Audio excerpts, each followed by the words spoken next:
The story of a medieval mapmaker begins as many crafts did in the most unremarkable of ways with an apprenticeship. You might imagine the work of a cartographer as a sudden leap into the world of exploration. But for most who practiced this discipline, the beginning was much less glamorous. It began with sweeping floors in a dimly lit workshop, sharpening quills, and learning the names of colors ground painstakingly from minerals. Before a single line of coastline was drawn, before a compass rose could be attempted, an apprentice endured years of repetition, memorization, and observation. In a small European town during the 13th century, the life of an apprentice in cartography resembled that of any other artisan trade. Boys and occasionally young men who had failed at other callings were bound by contract to a master. This master, often himself more craftsman than scholar, would dictate not only the hours worked, but the behavior diet and even religious observances of the apprentice. You might imagine the day beginning early, perhaps before dawn, with chores that had little to do with map-making itself. Cleaning tools, preparing ink, or assisting in binding parchments were among the most common tasks. The materials themselves formed a large part of the training. Parchment was not an infinite resource. It was made from the skins of sheep or goats, stretched, scraped, and treated until smooth enough to accept ink. Every apprentice would learn how to prepare it, because mistakes in handling the parchment meant wasted resources. The ink, too, required careful preparation. Black ink came from gall nuts, rich in tannic acid, mixed with iron salts, to produce a strong, lasting color. Red inks often derived from cinnabar, while blues might be created from lapis lazuli or azurite, though these were expensive and rarely entrusted to a beginner. Learning to mix and conserve these materials was one of the earliest lessons, because without them, there could be no maps. In the medieval mind, maps were not purely practical. They did not simply chart coastlines or measure distances. They reflected a worldview. The TO map, for instance, was a common design in which the world was divided into three parts: Asia, Europe, and Africa, separated by a T-shaped arrangement of rivers and seas, all enclosed in a great O that represented the ocean. Jerusalem sat firmly at the center. For an apprentice, it was essential to copy and recopy such maps, not for accuracy in the modern sense, but for fidelity to tradition.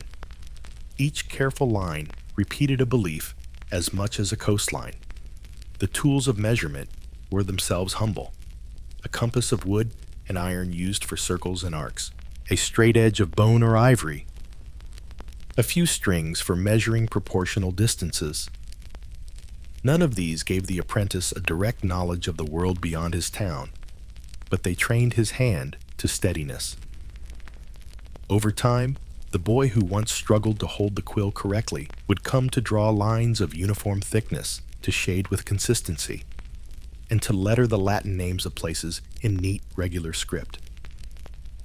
It was this long, slow discipline that separated a true craftsman from a mere copyist. Of course, apprenticeships were not short. A boy might spend 7 years under his master, sometimes longer, before being released as a journeyman. And much of what filled those years would not sound interesting to us today. There were endless hours of practicing script, of drawing circles, of redrawing the same map dozens of times until the proportions were judged acceptable. It was not creativity that was rewarded, but obedience. An apprentice who dared to invent a coastline or to place a city where it was not prescribed could face punishment. What mattered was reliability, the ability to reproduce what had already been drawn as faithfully as possible. And yet beneath this monotony, small acts of learning accumulated. As you imagine, the boy hunched over his desk, quill scratching, you might consider how slowly he absorbed the geography of the known world. He learned through rote repetition that the Nile was said to flow from paradise, that the Pillars of Hercules marked the end of the Western Ocean, and that monstrous races dwelled in the margins of distant Asia. He might never travel to these places, but through ink and parchment, he came to inhabit them in a peculiar way. His world expanded not through walking, but through copying. Daily life in the workshop was shaped by rhythms as unchanging as the maps themselves. Candles burned low in the winter, their wax carefully rationed. Windows let in uneven light that shifted with the hours, meaning much work had to pause when visibility failed. Meals were simple, often bread and broth, and apprentices ate apart from their masters. Silence was valued, though not always observed. The scratching of quills was sometimes accompanied by muttered Latin prayers or complaints about sore wrists. The guild structure, too, reinforced the apprentice's slow journey. In larger towns, mapmakers might belong to the same guild as illuminators or bookbinders, since their skills overlapped. The guild kept standards-regulated apprenticeships and ensured that only those properly trained could sell their work. For the apprentice, this meant another layer of oversight. It was not enough to please one's master. The guild itself required demonstration of skill before advancement.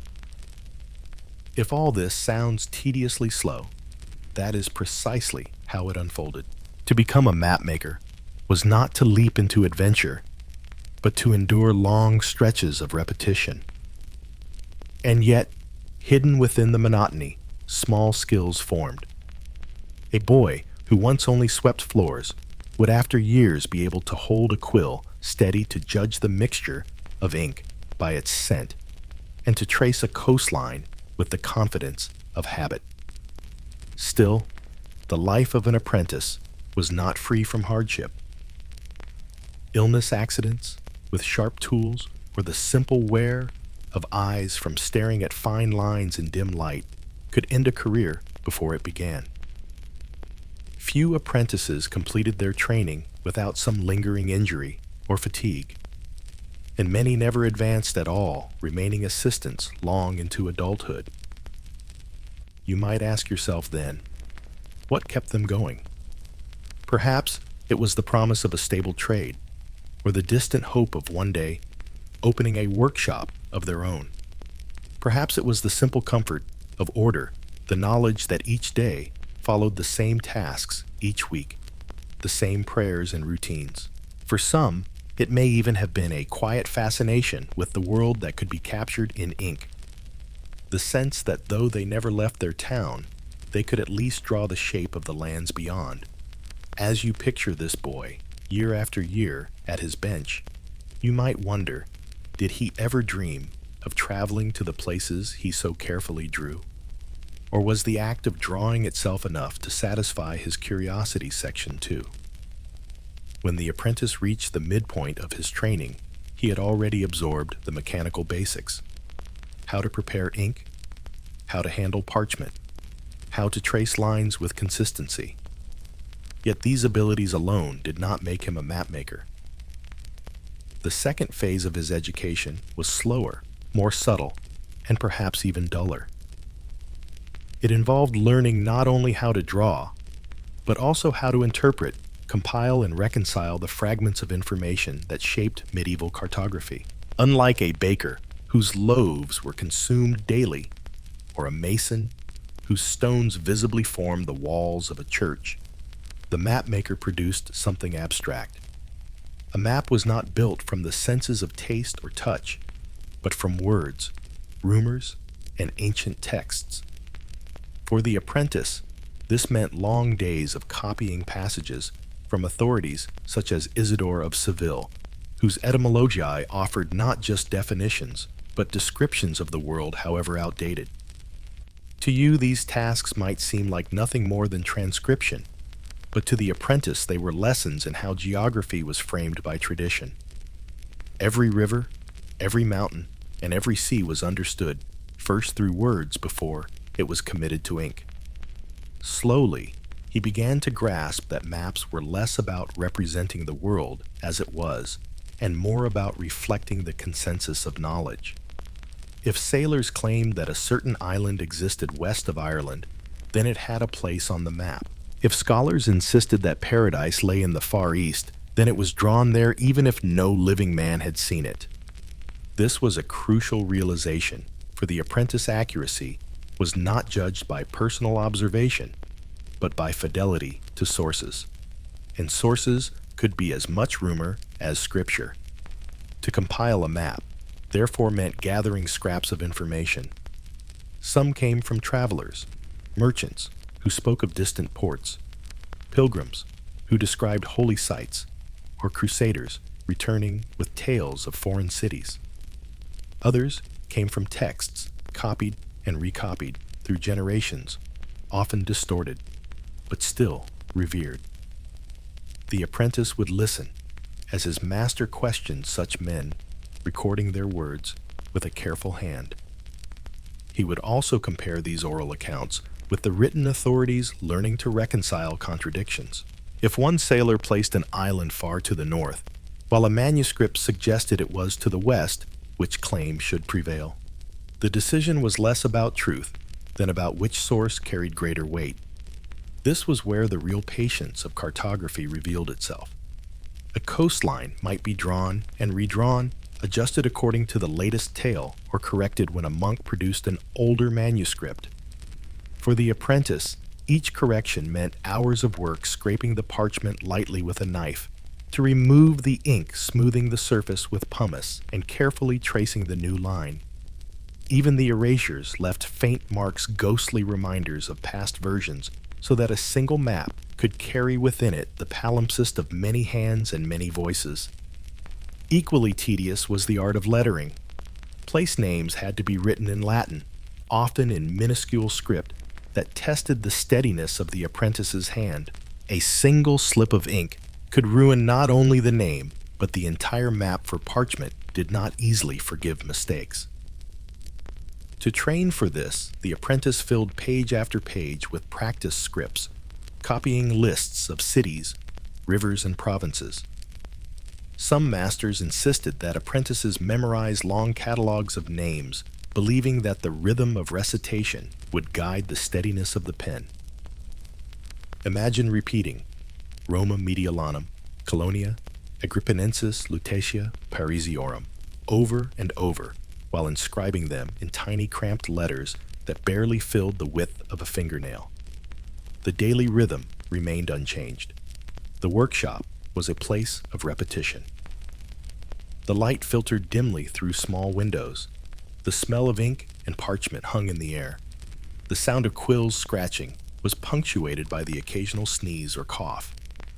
Hours blurred together, broken only by prayers, meals, and the ringing of church bells. To the apprentice, months might pass, with no sense of progress, except that his letters grew more uniform, his lines steadier, and his corrections fewer. It was during this stage that he also encountered the more decorative aspects of map making. Borders needed ornamentation. Compass roses required bright colors. Important cities demanded illumination with gold leaf. These tasks were sometimes shared with illuminators, but a competent mapmaker could handle them as well. The apprentice learned to apply fine layers of gold, to mix pigments with egg tempera, and to outline with precision.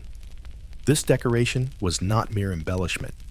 It marked hierarchy, showing the viewer which places mattered most. Rome might be painted in red, while minor towns were left plain. The choice of color communicated meaning as clearly as the lines of a river. Another slow but important lesson came through measurement. Though medieval maps were not designed to scale, in the modern sense, they still required proportion. Trade routes had to be sketched in relation to each other. Coastlines could not overlap absurdly. For this, the apprentice used strings and dividers, learning to judge distances based on reports of travel days. If a merchant claimed it took 10 days to sail between two ports, the apprentice had to translate this vague unit of time into a relative space on the parchment. It was imprecise, but it was the best available method. Over time, he also encountered the expectations of patrons. Wealthy nobles' monasteries or merchants commissioned maps for specific purposes. A noble might want a map that emphasized his lands, enlarging them slightly for prestige. A monastery might request a world map centered on its own location, as though the known world radiated outward from its cloisters. Patrons seldom cared for geographic accuracy as much as for symbolic representation. For the apprentice, this meant adapting the same skills of copying and proportion to the desires of those who paid. One could not argue that a coastline was in the wrong place if the patron wanted it otherwise. In these years, the apprentice began to sense the tension at the heart of map-making, the pull between tradition, rumor, and patronage. His work was not to discover the truth of the world, but to harmonize these competing forces onto a single sheet of parchment. This required patience, humility, and an acceptance that perfection was impossible. The map was always provisional, always subject to correction, always marked by the limits of its sources. Yet even in this slow accumulation of details, something more was happening. The apprentice was internalizing a way of seeing the world. He learned to think in terms of orientation, north, south, east, and west, even if medieval maps often placed east at the top. He learned to imagine connections between places he had never visited, to picture distances not by footsteps, but by lines on a page. His mind became geographic, if not in the modern scientific sense, then in a symbolic one. The monotony of this training could not be overstated. Imagine yourself seated at the bench for 12 hours a day, with only the simplest of meals to punctuate your labor, your hands stained with ink, your eyes straining in dim light. Imagine weeks passing with no change in scenery, no fresh air beyond the short walk to church. And yet imagine also the satisfaction of a finished map, the gleam of gold leaf, the neat arrangement of lines, the sense that you had captured the world, however imperfectly, upon a single surface. It was in such moments that the apprentice perhaps felt the weight of his craft. He might look at the parchment and realize that for someone who would never travel beyond his town, this was his only way of touching distant lands. Through copying, he had in some sense joined the chain of transmission that carried knowledge across generations. His hands were part of something larger than himself, something that preserved and transmitted the shape of the world to those who came after. Still, doubts must have lingered. Did he ever question the sources he copied? Did he ever wonder whether the monstrous races of Asia truly existed, or whether the far islands west of Ireland were more than sailors' fantasies? If so, he likely kept such questions to himself. His role was not to challenge but to reproduce, not to innovate but to preserve. By the end of his apprenticeship years, the boy who had once swept floors and mixed inks had become capable of producing entire maps under supervision. He was nearly ready to step into the role of journeyman, traveling to other towns, perhaps working in different workshops, and one day establishing his own. But before that transition could occur, there remained one final phase of learning how to present the map not only as a technical object, but as a cultural one, an artifact that shaped how people understood the world itself.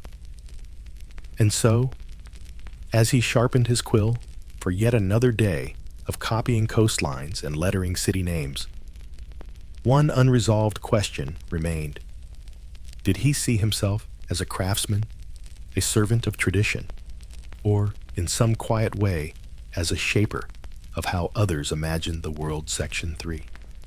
At the end of an apprenticeship, there was no sudden ceremony, no great recognition of accomplishment.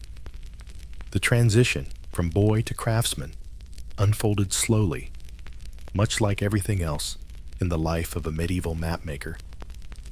After years of sweeping floors, grinding pigments, copying coastlines, and lettering names, the apprentice found himself no longer a mere assistant, but someone trusted to complete tasks without constant supervision. His master who had once scrutinized every line and every letter, now allowed him to work independently. This shift, subtle as it was, marked the closing of one stage of life and the beginning of another. Becoming a journeyman mapmaker did not mean freedom in the modern sense. The guild system dictated the course. After a master judged an apprentice fit to advance the guild, examined the quality of his work, he might be asked to produce a test piece, perhaps a world map in the TO style, or a regional chart depicting familiar trade routes. This test was not designed to measure creativity, but to prove competence. Were the lines steady? Was the lettering neat and uniform? Did the map reflect accepted traditions without obvious error? These were the criteria that mattered. If the guild approved, the apprentice could call himself a journeyman. Journeymen by custom traveled. They sought work in other towns, often carrying letters of recommendation from their masters. This travel was seldom adventurous. It was a practical necessity, a way to learn new techniques, observe different workshops, and perhaps gain exposure to broader ideas. For our mapmaker, the thought of leaving the only workshop he had known must have been both daunting and exhilarating. He had spent years drawing places he would never visit, and now he faced the prospect of at least seeing new regions of his own land. Though not voyages across seas, these journeys represented his first true steps into the wider world. Before he left, however, there was preparation. He gathered the tools he had acquired: a quill knife, a straight edge, a small compass, and a pouch for pigments. These were modest possessions, but deeply personal, each shaped by years of use. He also carried fragments of knowledge that no tool could contain: the memory of place names, the rhythm of Latin script, the instinct for proportion. These skills, invisible yet enduring, were the true inheritance of his apprenticeship. The journey itself was slow. Medieval roads were uneven weather, often unforgiving, and travel dangerous. He might walk for days alongside merchants or pilgrims, stopping at monasteries for shelter or inns when coin allowed. Along the way, he listened to the tales of others. A pilgrim might describe the holy city of Santiago de Compostela, a merchant might recount the markets of Venice, and a soldier could tell stories of battles in distant lands. These conversations, however ordinary, added to his mental library of the world. He recorded nothing formally, but the impressions lingered. When he arrived in a new town, he sought entry into another workshop. Here he was a guest, sometimes treated with suspicion, sometimes welcomed as an extra pair of hands. The work remained the same: copying, measuring, illuminating. But each workshop had its own habits. In one, he learned a different way of mixing inks. In another, he observed how masters corrected coastlines according to the latest merchant accounts. These differences were subtle but significant. Bit by bit, his skill expanded beyond what he had known under his first master. Journeyman years could last a decade or more. Some never advanced beyond them, wandering from workshop to workshop, never securing patronage or the means to open a shop of their own. For our mapmaker, the years stretched into a rhythm of labor that, though repetitive, brought him small satisfactions. He took quiet pride in lettering that was praised in borders that were admired in a coastline that drew no correction. It was also in these years that he first confronted the gap between tradition and observation. Merchants, especially those engaged in long-distance trade, sometimes challenged the accepted maps. They insisted that certain islands were farther apart than the parchment suggested, or that a city lay north rather than south. Some mapmakers dismissed such claims, preferring the authority of ancient texts. But others, more practical, adapted their maps to suit the needs of commerce. As a journeyman, he watched these debates with care. He was not yet in a position to decide which sources to trust, but he observed the tension between inherited knowledge and lived experience. That tension would follow him through his career. The life of a journeyman was not glamorous. He often lodged in cramped quarters, paid modest wages, and endured long hours at the bench. Meals were plain clothing simple, and prospects uncertain. Yet within this ordinariness, there was meaning. Each map completed was a contribution, however small, to the ongoing effort of charting the world as it was imagined. Each correction was a reminder that knowledge was never fixed. With time, he began to gather patrons of his own. A merchant might request a chart of routes across the Mediterranean. A local noble might commission a map emphasizing his estates. These small commissions offered both income and reputation. The journeyman who could satisfy patrons steadily advanced toward mastery. For our mapmaker, this meant learning not only to draw, but also to negotiate to understand what patrons valued and to deliver it within the bounds of his craft. Eventually, after many years, the journeyman could hope to become a master himself. This required resources enough money to rent or buy a workshop, tools to outfit apprentices, and the recognition of the guild. It also required reputation. A master mapmaker was not only skilled, but trusted, his work sought by those who needed maps for trade travel or display. For our protagonist, this transition represented both an achievement and a burden. As a master, he would be responsible for training apprentices of his own, repeating the cycle he had once endured. He would no longer spend all his hours at the bench. Some would be given to supervision, correction, and negotiation. The responsibility weighed heavily, but it was the natural culmination of years of labor.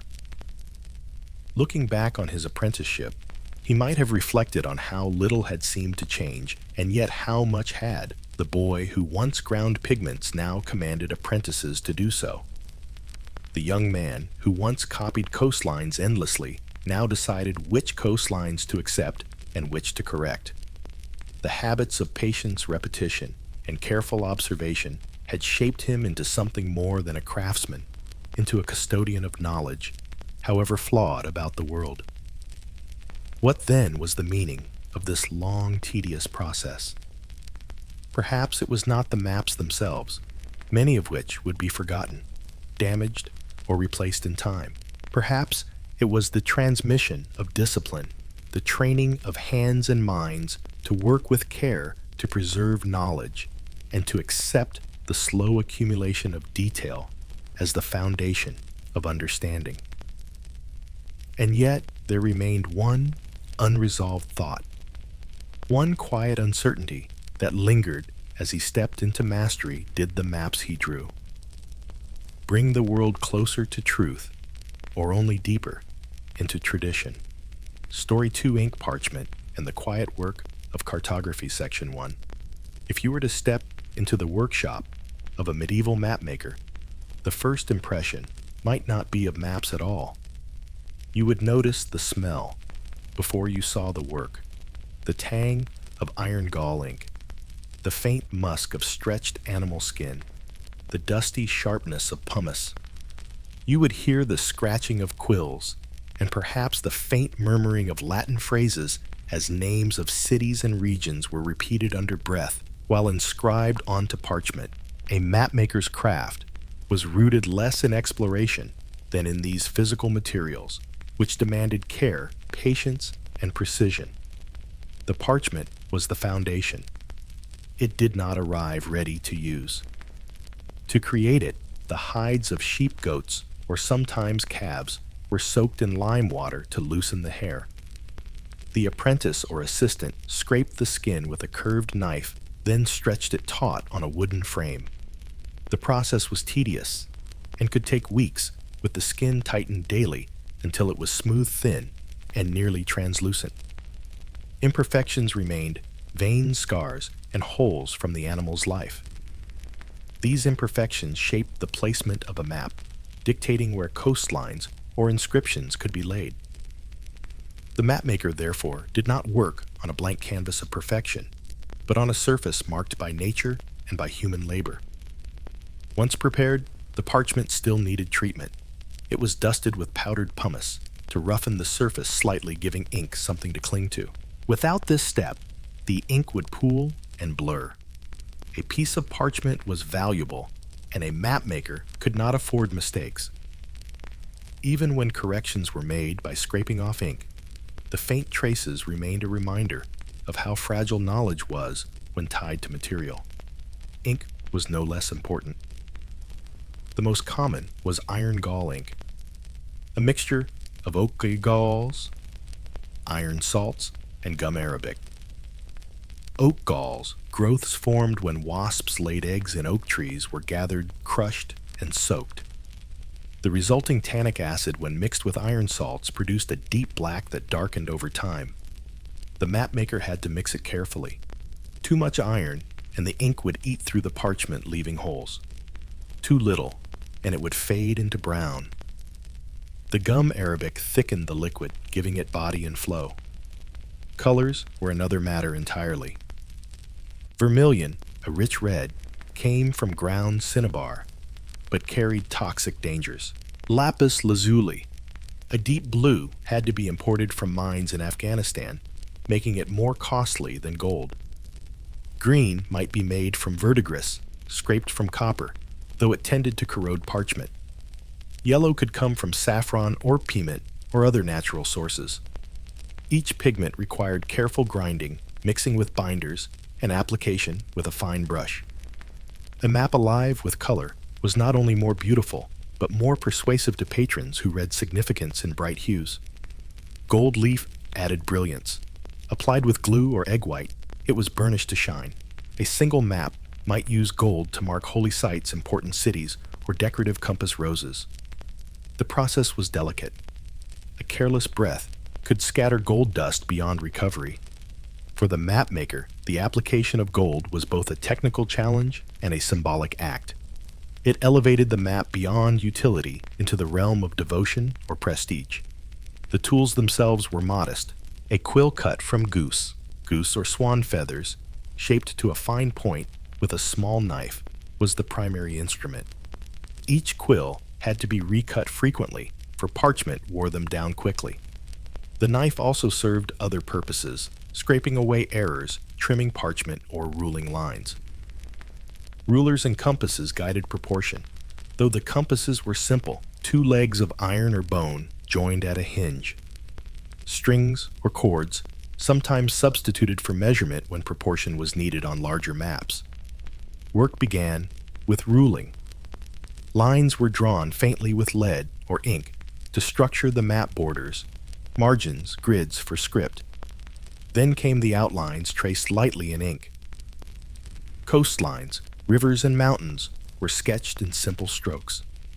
Place names were added often before decoration, so that errors in lettering could be corrected without ruining finished ornament. Finally came the color, applied carefully to avoid bleeding across lines.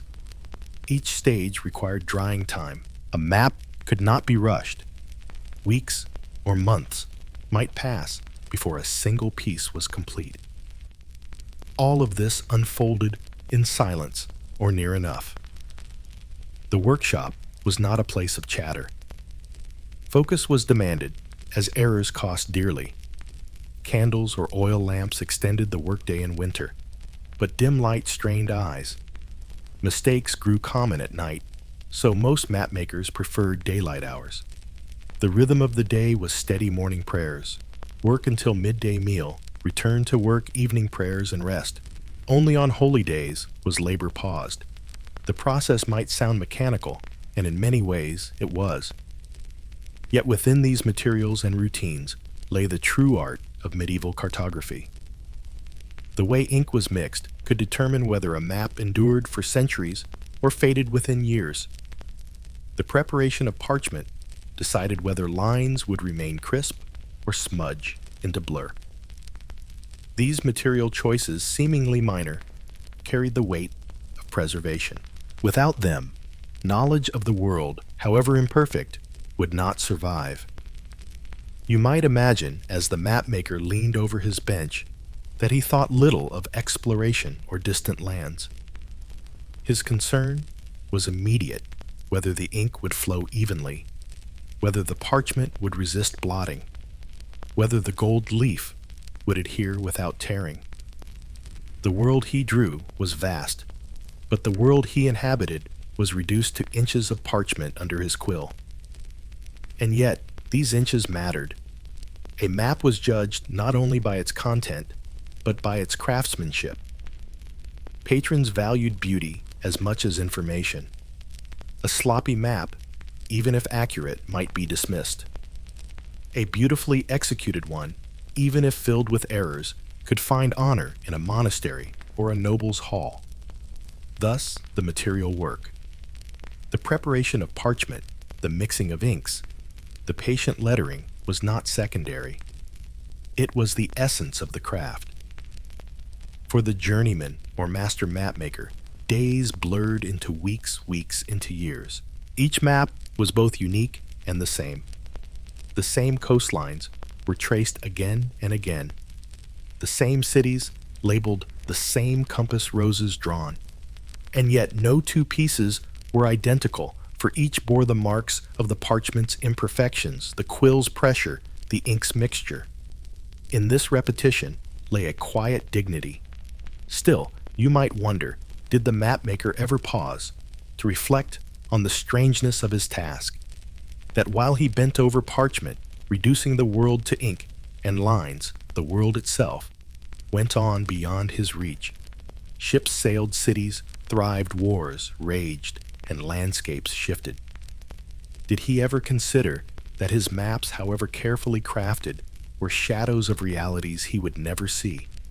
Or was he content to lose himself in the patient work of parchment ink and quill, knowing that his craft preserved a vision of the world, however incomplete? Section 2. The quiet labor of mapmaking was not defined by moments of inspiration, but by the daily rhythm of repetition. To you, it may seem uneventful hours of the same tasks repeated again and again.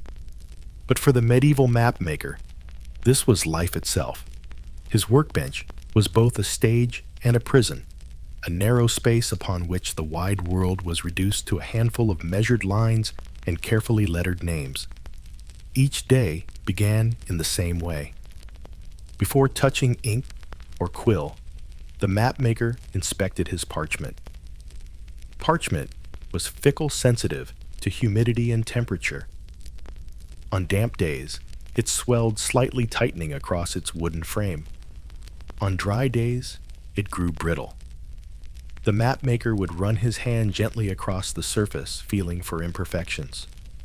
Sometimes he rubbed it again with pumice, just enough to restore its grip for ink. At other times, he applied chalk dust to absorb excess oils. These gestures were small, almost invisible, yet essential. A map could fail, not because of poor drawing, but because the parchment rebelled against its ink. Then came the preparation of ink. Even a master did not trust yesterday's mixture blindly. He stirred it, checked its thickness on a scrap of parchment, watched how it dried. If it ran too freely, he added more gum arabic. If it seemed pale, a trace more gall or iron. The goal was always the same, a line that would remain sharp, dark, and permanent. The apprentice once learned this through rote instruction. The master now performed it by habit, hardly conscious of the judgment in his fingers and eyes. The first hours of the day were reserved for outlining. Coastlines, rivers, borders, these were traced with steady strokes, guided by compasses and straight edges. This was the skeleton of the map, the foundation upon which all else rested. Errors here were costly. A misplaced line could throw off proportions, force awkward corrections, or even ruin the parchment entirely. Thus mornings were times of greatest concentration, when light was steady and the mind sharp. Midday often brought fatigue. Eyes blurred, wrists stiffened, and attention wandered. It was at this time that the mapmaker shifted to lettering, a task repetitive enough to require less intense focus, but still demanding care. Place names filled the spaces, towns, rivers, provinces, regions. Each letter was inscribed with painstaking uniformity. Long lists of names stretched across the parchment rows of Latin words that looked almost identical to the untrained eye. For the mapmaker, this was both challenge and comfort. The work was dull, yes, but predictable. There was solace in the regularity of letters, each stroke a rehearsal of discipline. The afternoons might be devoted to color. Brushes dipped in pigment-filled seas with pale blues, lands with shades of green or brown, borders with red. Here, the work required patience of a different kind, for pigment spread easily, and one careless touch could stain hours of effort. The mapmaker learned to apply thin layers, letting them dry before adding more. He had no luxury of haste. A rushed hand would leave evidence forever. Day by day, this cycle repeated. Outlining in the morning, lettering at midday, coloring in the afternoon. The rhythm was as fixed as the ringing of church bells. In some workshops, apprentices carried out much of the labor, leaving masters to oversee and correct. In others, the master's own hand touched every map. But whether by his own labor or by guiding others, the mapmaker lived in this pattern, a cycle without dramatic events, but full of quiet demands. What sustained him through such monotony? Partly it was necessity. Maps were commissioned, and commissions meant coin. A monastery required a world map for its library. A merchant demanded a chart of sea routes. A noble sought a decorative map of his lands. These requests ensured work, and work ensured survival. But beyond necessity, there was a strange pride in the repetition itself. To complete a map was to complete a puzzle, to transform parchment and pigment into a coherent vision of the world. Yet repetition left its marks. Over years, the mapmaker's hands bore calluses from knives and quills. His eyes strained, perhaps weakening with age, forcing him to work closer to the parchment. His posture bent, shoulders rounded from hours leaning over the bench. The labor was quiet, but exacting, a slow wearing down of body in service of maps that would outlast him. The workshop itself shaped this rhythm. It was rarely a grand place. More often, it was a modest room, perhaps attached to a monastery, or a rented chamber in a town. Windows were small, light, uneven. Shelves held pigments in small jars. Parchment sheets stacked carefully to avoid curling. Finished maps hung or lay rolled, waiting for patrons. The air carried a mixture of scents, wax from candles, iron gall from ink, the must of parchment. To step inside was to enter a world of subdued concentration where even time seemed to slow. And there were always interruptions. Patrons visited demanding changes or requesting additions. An apprentice spilled ink, staining a half-complete work. A sudden storm brought dampness that curled parchment. These disruptions tested the mapmaker's patience, for no map was ever free of accident. The ability to adapt, to correct, to scrape, to begin again was as crucial as the ability to draw. For many, the work might have felt confining. But for the mapmaker, it was life. He measured his days not in events, but in lines, drawn names, inscribed colors applied. Weeks passed in near silence, punctuated only by the delivery of a finished map, the satisfaction of coin in hand, and the beginning of another. The monotony became a form of stability, a rhythm that anchored him in a world often unstable. If you were to ask him whether the work was dull, he might have smiled faintly. Dull, yes, in the sense of repetition, but not empty. Each map, though nearly identical to others, carried within it the chance of endurance. A map might hang in a monastery for centuries, consulted by monks long after its maker was forgotten. It might travel across lands in the hands of merchants or rest in the library of a noble. Its lines and letters might survive longer than the hand that drew them. For the mapmaker, this was enough.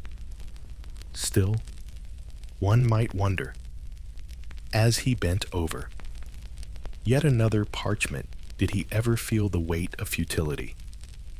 Did he ever pause to ask whether the endless repetition of ink and line brought him closer to truth or only deeper into habit? Did he ever imagine what it would mean to draw, not for patrons, not for tradition, but for himself? Section 3. The mapmaker's life bound so tightly to ink, parchment, and pigment might seem small when compared with the scale of the world he attempted to capture.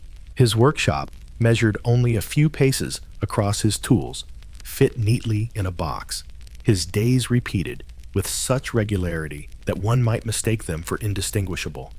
And yet, within this narrow sphere, something remarkable persisted: the preservation of knowledge carried forward, line by line, word by word, onto fragile sheets of animal skin. Maps were not simply pictures. They were repositories of memory. They told not only of rivers and mountains, but of how people imagined their place in the world. When a monastery commissioned a Mappa Mundi, it was not seeking an accurate chart for travel, but a reflection of sacred order Jerusalem, at the center east, at the top where paradise was thought to lie, monstrous races at the margins. When a merchant ordered a portolan chart filled with coastlines and compass bearings, it was a tool for navigation across the Mediterranean, a practical guide shaped by the experiences of sailors. The mapmaker served both demands, translating worldview into form. This translation was not glamorous. It required steady hands, cautious decisions, and the endurance to spend months on a single commission. A mistake in ink could mar an entire work. A spilled pigment could ruin days of labor. Each map carried the marks of human fallibility. Uneven lines, smudges, where the hand had slipped, corrections faintly visible beneath the surface. Yet each map also carried resilience, for it embodied the effort to impose order on the chaos of information. Through repetition, the mapmaker's craft became a form of memory. He might never travel beyond his town, but his mind held the names of cities across Europe, the shapes of rivers in Africa, the rumors of islands in the distant Atlantic. He carried within him a geography not of experience, but of transmission. When he copied the Nile flowing from paradise, he preserved a tradition older than himself. When he traced the coastlines of the Mediterranean, he echoed generations of sailors who had described them before.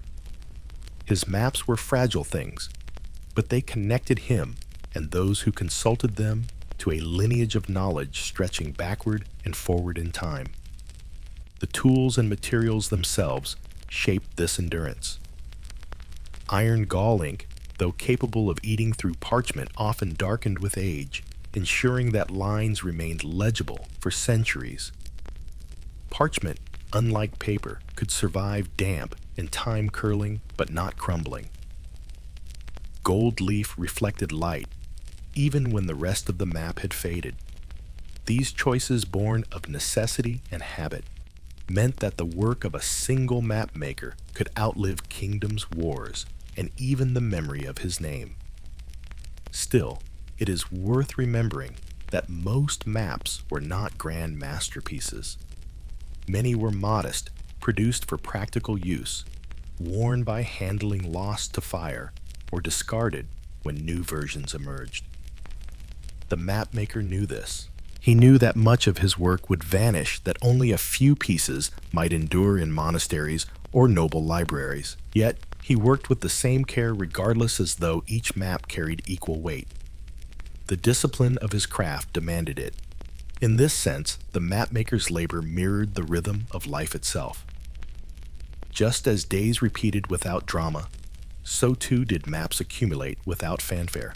No single line seemed momentous, but together they formed a record. The mapmaker's role was less that of an innovator and more that of a custodian, tending the fragile thread of knowledge that might otherwise unravel. His task was to ensure that what he had learned, what he had copied, what he had inherited, did not vanish in silence. It is easy now, centuries later, to see his work as quaint or limited. We know that many of his coastlines were distorted, that his continents were misaligned, that his monsters were mythical. But this judgment misses the quiet significance of his craft. Accuracy was not his measure. Continuity was. The world he drew was not the world as it was, but the world as his age understood it. And to preserve that understanding was itself a form of truth. Imagine him late at night, when the workshop lay silent, studying a half-complete map by candlelight. His eyes tired, his hands sore, he paused before tracing another line. Did he think of the sailors who might one day follow the routes he marked? Did he imagine monks, centuries later, turning his map with curiosity? Or did he think only of the task before him? The next coastline, the next name, the next careful stroke of ink? We cannot know. What we do know is that he continued line after line, day after day, until the map was finished. When it was delivered to its patron, perhaps a monastery, perhaps a merchant, it carried with it not only the image of the world, but the imprint of the mapmaker's discipline. Each faint line bore witness to hours of concentration. Each bright pigment testified to the dangers of preparation and application. Each neat letter reflected years of practice. The map was more than an object. It was a vessel of human persistence. And so, when we consider the mapmaker's life, we might see monotony, but we might also see endurance. For what is history, if not the accumulation of such quiet labors repeated until they form a chain strong enough to carry knowledge forward? The story of ink, parchment, and quill is not dramatic. It does not thrill with voyages or battles. But it reveals something fundamental, that civilization rests not only on heroes and discoveries, but also on those who performed the dull, careful tasks that allowed memory to survive. The mapmaker hunched over his bench, repeating the same motions day after day, was one of those people. His work was boring, yes, but without it, much of the past would have slipped away. And here lies the unresolved thought with which we must end this chapter. If the mapmaker knew that his maps would be flawed, that many would be forgotten, that only fragments would endure, did he ever question whether the labor was worth it? Or did he accept, without hesitation, that to preserve even a distorted vision of the world was better than to let silence erase it entirely? Story 3. Trade Routes and the Tedious Recording of Distances. Section 1. When you think of a map today, you might imagine precision lines traced from satellite imagery distances calculated by exact measurement. For the medieval mapmaker, such accuracy was impossible. His understanding of the world depended on voices, reports, and fragments of text. Nowhere was this clearer than in the recording of trade routes, those lifelines of goods and stories that carried information across continents. Merchants were among the mapmaker's most important informants. They traveled far, moved between ports and cities, and returned with tales of places otherwise unknown. But merchants measured distance not in miles or leagues, but in days of travel. A sailor might say that the journey from Genoa to Marseille took 6 days with favorable winds. A caravaner might report that the trip from Damascus to Aleppo required 10 days by camel. These measures were vague, shaped by weather, terrain, and circumstance. Yet the mapmaker had to transform them into relative space upon parchment. The process was slow and imprecise. First he listened. A merchant sat in his workshop, perhaps sipping watered wine, recounting his journeys. The mapmaker took notes recording the sequence of ports or towns: Genoa to Pisa, Pisa to Marseille, Marseille to Barcelona. Each leg of the route was described in days, sometimes with added details: currents, landmarks, hostile shores. The mapmaker compared these accounts with others, weighing one against another, seeking consistency. Where contradictions arose, he made choices: trust the most experienced merchant, or rely on older manuscripts. Once the accounts were gathered, he began to mark them on parchment. Strings and compasses helped keep proportion, but the underlying units were uncertain. A day's sail might cover 50 miles, or only 20, depending on conditions. Thus the lines he drew were more symbolic than exact, showing relationships rather than precise distances. Still, merchants valued them, for even rough depictions gave shape to their world. Sea routes, in particular, posed challenges. Unlike rivers or roads, the sea offered no landmarks beyond coastlines and islands. Portolan charts, which emerged in the 13th and 14th centuries, attempted to address this by focusing on the Mediterranean. These charts emphasized ports' compass bearings and sailing directions. They were cluttered with lines radiating across the sea, guiding sailors from one harbor to another. For the mapmaker, constructing such a chart meant gathering countless small reports and arranging them into a coherent web. It was tedious work, with every misjudged angle or misplaced port demanding correction. Caravan routes across land were no less complex. Goods traveled from the East silk spices, precious stones carried along the Silk Road.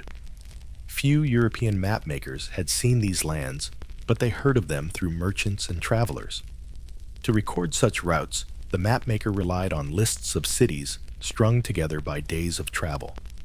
He might draw a line from Constantinople to Trebizond, then to Tabriz, Samarkand, and beyond, each point separated not by miles, but by memory. The distances stretched or contracted depending on the account, creating distortions that would persist for generations. Accuracy, however, was not the sole purpose. A map that showed the path of trade gave merchants and patrons a sense of order, even if the distances were wrong. The existence of a line between cities reassured them that connection was possible. A noble displaying such a map in his hall did not question whether Aleppo was exactly where it was drawn. He cared that Aleppo existed, that it was part of the known network of exchange. The tediousness of recording these routes cannot be overstated.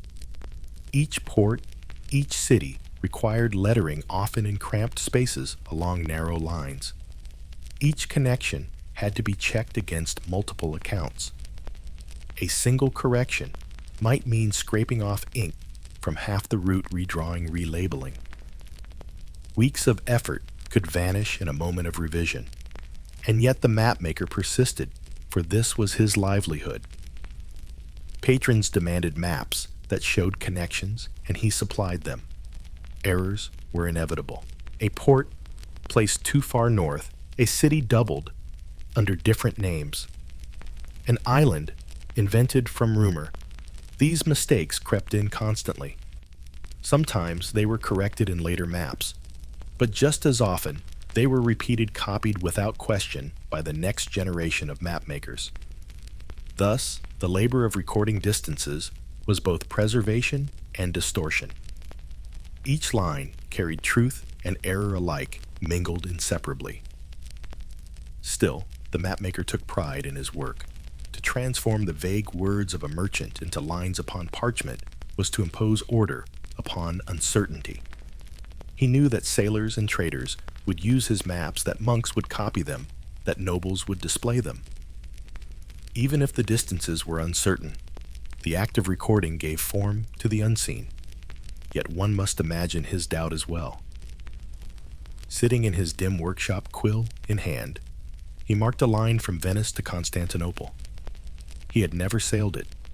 He had never seen those waters, never felt the winds or currents. He knew the names only from voices and texts. Did he wonder, as he drew, how much of what he recorded was real?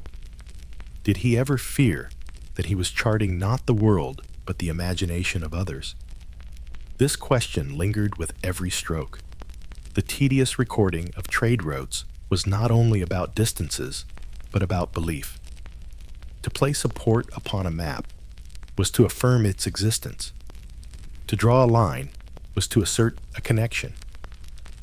The mapmaker's labor, therefore, was less about precision and more about trust. He trusted the merchant's memory, the manuscript's authority, the tradition of his craft, and from that trust, he produced maps that shaped how others saw the world. And so, as he bent over yet another parchment, measuring yet another line, inscribing yet another name, the mapmaker lived in a tension between reality and imagination. His maps were not mirrors of the world, but frameworks of belief, fragile and flawed, yet indispensable. The question that haunted his work was simple but profound. When the world you draw is built from words, how can you ever know if the distances are true? Section 2. A map once finished did not rest quietly on its parchment. It entered a world where merchants, sailors, nobles, and clerics all brought their expectations to it. Each patron had different needs, and the uses of trade route maps reflected this diversity. For the mapmaker, the tedious recording of distances was only the first step. What followed was a slow process of correction, reuse, and sometimes misunderstanding. Merchants valued maps as guides, though not in the precise way you might imagine. They did not rely on maps for daily navigation. That skill belonged to experience, to the memory of winds, currents, and landmarks. Instead, maps served as frameworks for planning. A merchant in Venice might spread a map across a table and trace his finger along the line from Venice to Alexandria, imagining the ports along the way. The map told him that such a route existed, that others had taken it, that the sea was threaded with possibilities. Even if the distances were imprecise, the presence of names and lines gave confidence. Sailors, too, sometimes consulted maps, though, with skepticism. A portolan chart covered in radiating compass lines could aid them in plotting courses. But many sailors distrusted maps drawn by men who had never left their workshops. They relied more on memory, on tradition passed down through generations of seafarers. Still, maps carried authority. To hold one was to hold a symbol of knowledge, even if its practical use was limited. Monasteries treated maps differently. For monks, the routes of trade were less about commerce than about the spread of Christianity and the order of creation. A monastery's library might contain a mappa mundi, where trade routes appeared not as commercial paths, but as threads tying the world together under divine design. Distances mattered less than symbolism. Yet even here, the tedious work of the mapmaker survived. Every city, every river, every mountain, copied from merchants' tales or manuscripts, found its place in the great scheme. Nobles valued maps as displays. To commission a map was to demonstrate wealth and learning. A lord might request that his lands be drawn slightly larger. His ports emphasized, his coat of arms displayed. The distances between cities mattered less than the assertion that his domain occupied a visible space in the known world. Here, the map was a political instrument, shaping perception rather than guiding travel. Through these uses, maps circulated, and as they circulated, they were copied. Copying was both preservation and distortion. An error in one map, an island misplaced, a city doubled, could be repeated endlessly as scribes reproduced it. The labor of the mapmaker was thus chained to tradition. To correct an error required courage, for it meant contradicting authority. Most chose to repeat rather than revise, preserving mistakes along with truths. Yet some corrections did occur. Merchants occasionally returned with convincing evidence, a journey that consistently took fewer days than shown a port absent from charts, a coastline that bent differently. When such claims became widespread, mapmakers adapted. They scraped away ink, redrew lines, adjusted distances. The process was slow, cumulative, and always tentative. Knowledge in this age was never settled. It was a fragile balance of memory rumor and text. Even so, maps were often misused. Patrons eager to believe in distant opportunities sometimes read them too literally. A noble might insist that a rumored island must exist because it appeared on a map, and he might plan expeditions at great cost to reach it. Merchants might assume a shortcut where none existed, guided by lines that were more hopeful than real. In these cases, the tedious recording of distances became more than harmless repetition. It shaped decisions with real consequences. For the mapmaker, such misuses were beyond his control. He did not sail ships or lead caravans. His duty was to record, to compile, to copy. He trusted his sources, even when they conflicted, and produced maps that satisfied patrons. If others acted upon them unwisely, that was not his burden. Still, he must have wondered. Did he ever lie awake, thinking of merchants lost at sea, lured by a coastline he had drawn from rumor? Did he ever question whether his hand had led others astray? Generations of map makers faced the same dilemma. To copy was safe. To innovate was risky.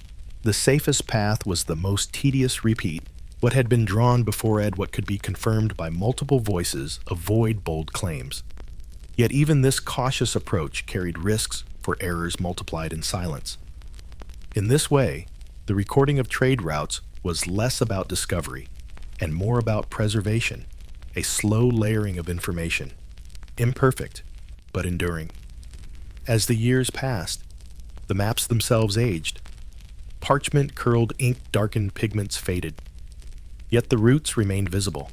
A map made in one century might still guide the imagination in the next. Each line, each name carried forward the memory of trade, even as distances shifted in reality. The tedious work of the mapmaker became a kind of fossil record, preserving how people once believed the world to be. In the dim workshop, the mapmaker bent again over parchment, adjusting the line from Constantinople to Trebizond. A merchant had insisted it lay farther east than shown. Scraping away the old ink, he redrew it, lettered the name once more, and added a note. The correction was small, almost invisible, but it mattered. It showed that even in a world of repetition, knowledge moved, however slowly, and so the recording of trade routes was never finished. Each map was provisional, a snapshot of belief at one moment in time. Tomorrow, another merchant might arrive, another rumor spread, another correction demanded. The mapmaker's work was endless, his quill always tracing lines that were both fragile and uncertain. Perhaps this was the essence of his craft, not to produce perfection, but to hold open a space where memory, rumor, and hope could be inscribed together. Each line carried more than distance. It carried the voice of a sailor, the authority of a text, the demand of a patron. To draw them was to weave together the fragments of human experience into something larger, something that pretended to order, even when order was elusive. But did the mapmaker know this? Did he see himself as a custodian of fragile truths, or merely as a craftsman earning his bread? When he bent again to redraw a coastline, did he feel the weight of preserving the imagination of his age, or only the ache of his back from hours at the bench? The answer, like the distances he recorded, was uncertain. measured not in exact miles, but in days, impressions, and fragments. Section 3. The medieval world moved slowly, but trade never ceased. Ships sailed the Mediterranean caravans, crossed the deserts of Asia, and merchants carried goods between distant lands. Behind these journeys lay the quiet labor of mapmakers who translated travel into lines of ink. The maps they produced were imperfect, yet they endured shaping how people thought of distance, connection, and possibility. To understand their impact, one must remember that maps were rare. A single chart could take months to prepare and cost more than many could afford. Merchants might pool resources to commission. Monasteries might preserve them as treasures, and nobles might display them as signs of learning. Each map therefore carried significance beyond its parchment. It was not simply a tool. It was a statement that the world could be known however crudely, and that trade routes could be imagined across vast distances. The influence of these maps lay not in accuracy, but in orientation. A merchant who studied a Portolan chart saw the Mediterranean as a network of connections. A monk looking at a Mappa Mundi saw the same trade routes embedded within divine order. A noble, gazing at a decorative map, saw his lands linked to distant places of wealth. The distances might be wrong, the proportions distorted, but the message was clear. The world was bound together by routes of exchange. This sense of connection mattered as much as the goods themselves. Spices, silks, and precious stones traveled along caravan roads and sea lanes, but so did ideas, stories, and rumors. A map was both a record and a catalyst. By showing a line between two cities, it suggested that movement between them was possible, even natural. In this way, maps encouraged trade as much as they recorded it. The tedious work of recording distances thus had consequences far beyond the workshop. Consider the merchant planning a voyage. He might not trust the exact mileage between Venice and Alexandria, but he trusted the presence of both ports upon a single parchment. The line connecting them suggested that others had traveled it, that goods could flow along it, that profit lay waiting. In this way, the mapmaker's quill influenced decisions across seas he would never sail. Errors, too, had their influence. A misplaced island could spark an expedition. A doubled city could confuse travelers. An exaggerated coastline could distort strategy. Yet, even errors carried weight, for they reflected the beliefs of the time. A map showing a phantom island did not simply mislead. It preserved the rumor of its existence, sometimes for centuries. Future map makers copied it. Explorers sought it, and only slowly did correction come. Thus, the tedious recording of trade routes created not only knowledge, but myths. Over generations, maps accumulated authority. A map that survived in a monastery or a noble library could be consulted again and again, each time reaffirming its vision of the world. Even when new accounts contradicted it, the weight of parchment and ink carried prestige. To hold a map was to hold something tangible, something that seemed more reliable than memory. And so tradition often triumphed over correction. The mapmaker's careful script became a voice louder than that of the sailor who protested its errors. Still, the maps were not without change. Slowly across decades, corrections accumulated. A port shifted, a route straightened, a city repositioned. These adjustments were rarely dramatic, but they mattered. They showed that knowledge, however tedious in its accumulation, could evolve. Each new map bore within it the ghost of older ones, layered with corrections, revisions, and compromises. To study them now is to see not only geography, but history, the history of how people imagined and reimagined their world. For the mapmaker himself, however, the long-term impact was invisible. He lived day by day drawing lines, lettering names, scraping mistakes. He delivered maps to patrons, collected his payment, and began again. He did not see how his work shaped commerce across seas, or how his maps preserved myths for centuries. His world was smaller: the glow of the lamp, the curve of parchment, the steady scratch of a quill. Yet in that small world, he participated in something larger. In time, some maps outlasted their makers by centuries. They lay forgotten in monastery shelves until rediscovered, or preserved in noble collections until passed into libraries. Others were lost to fire, war, or neglect. But whether preserved or destroyed, each map contributed to a chain of knowledge. Each line, however uncertain, was part of the effort to imagine distance, connection, and trade. And so, the tedious recording of routes, days of travel, lists of ports, strings of cities, was not meaningless repetition. It was the slow weaving of a fabric that bound the medieval world together.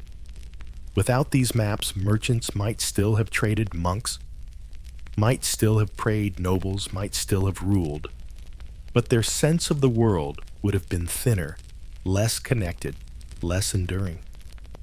The mapmaker's quill gave their imagination shape. You might picture him at the end of his day, laying down his quill, rubbing ink-stained fingers, stretching a back stiff from hours at the bench.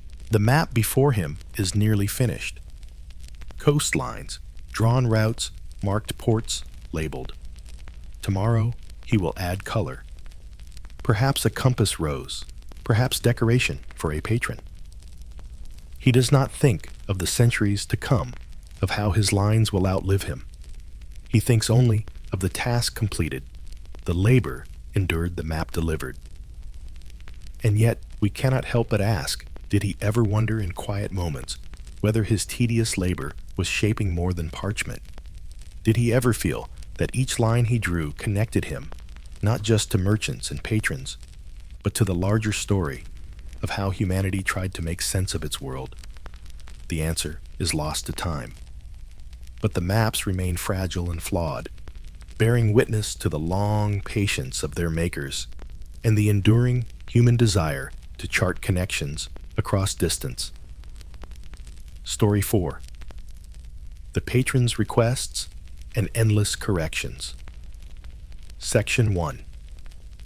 If a medieval mapmaker ever hoped for peace in his work, he seldom found it in the presence of patrons. For all his patience with ink and parchment, the greatest test of endurance often came when a wealthy client leaned across the bench, pointing with a jeweled finger, demanding changes. The mapmaker's craft was not only technical, it was also social. And the demands of patrons ensured that no map was ever truly finished. Patrons came in many forms. Monks representing monasteries, merchants planning ventures, nobles seeking prestige, each had their own expectations. A monastery might commission a grand mappa mundi intended not for travel, but for meditation, placing Jerusalem firmly at the center of creation. A merchant might request a chart of ports and routes across the Mediterranean, hoping for practical utility. A noble might desire a decorative map filled with gold leaf and coats of arms, designed less for accuracy than for display in his hall. To each of these, the mapmaker had to adapt. The patron's presence transformed the workshop. Instead of quiet concentration, the air filled with questions and demands. Could this city be drawn larger to emphasize its importance? Could that coastline be shifted to match a traveler's memory? Could more gold be applied to impress guests? Each request required adjustment, and each adjustment carried risk. A coastline shifted too far might disrupt proportions. A city enlarged too much might crowd its neighbors. Yet the mapmaker had little choice but to comply for payment depended on satisfaction. Corrections were not simple. Ink on parchment was not easily erased. To remove it, the mapmaker scraped gently with a knife, lifting away the top layer of skin. The surface was then rubbed with pumice and smoothed again. Even so, traces remained faint discolorations, rough patches, scars in the material. Too many corrections weakened the parchment, making it prone to tearing. Yet patrons seldom cared about these practicalities. Their eyes saw only the surface, not the labor beneath. The cycle of corrections could stretch endlessly. A merchant consulting fellow traders might return with new information. A port placed too far east, a route too short. He would demand revisions, confident that his first-hand knowledge outweighed tradition. A noble hearing of a rival's grand map might insist on embellishments. More color, more decoration, more size. A monastery, after debate among its scholars, might insist that certain scriptural elements be emphasized regardless of geography. Each revision added hours, days, sometimes weeks to the labor. To the mapmaker, this was both frustrating and inevitable. His skill lay in patience, and patience was tested most in these moments. He might mutter prayers as he scraped yet another line, relettered, yet another name repainted, yet another coastline. His hands bore the evidence cuts from knives, stains, from ink blisters, from long hours of labor. The corrections were as much a part of his craft as the original drawing. Sometimes the demands bordered on the absurd. A noble might insist that his lands appear larger than they truly were, swelling a county into the size of a kingdom. A monastery might request that paradise be depicted not at the eastern edge, but above its own cloister, as though heaven lay directly overhead. The mapmaker, bound by payment and tradition, complied.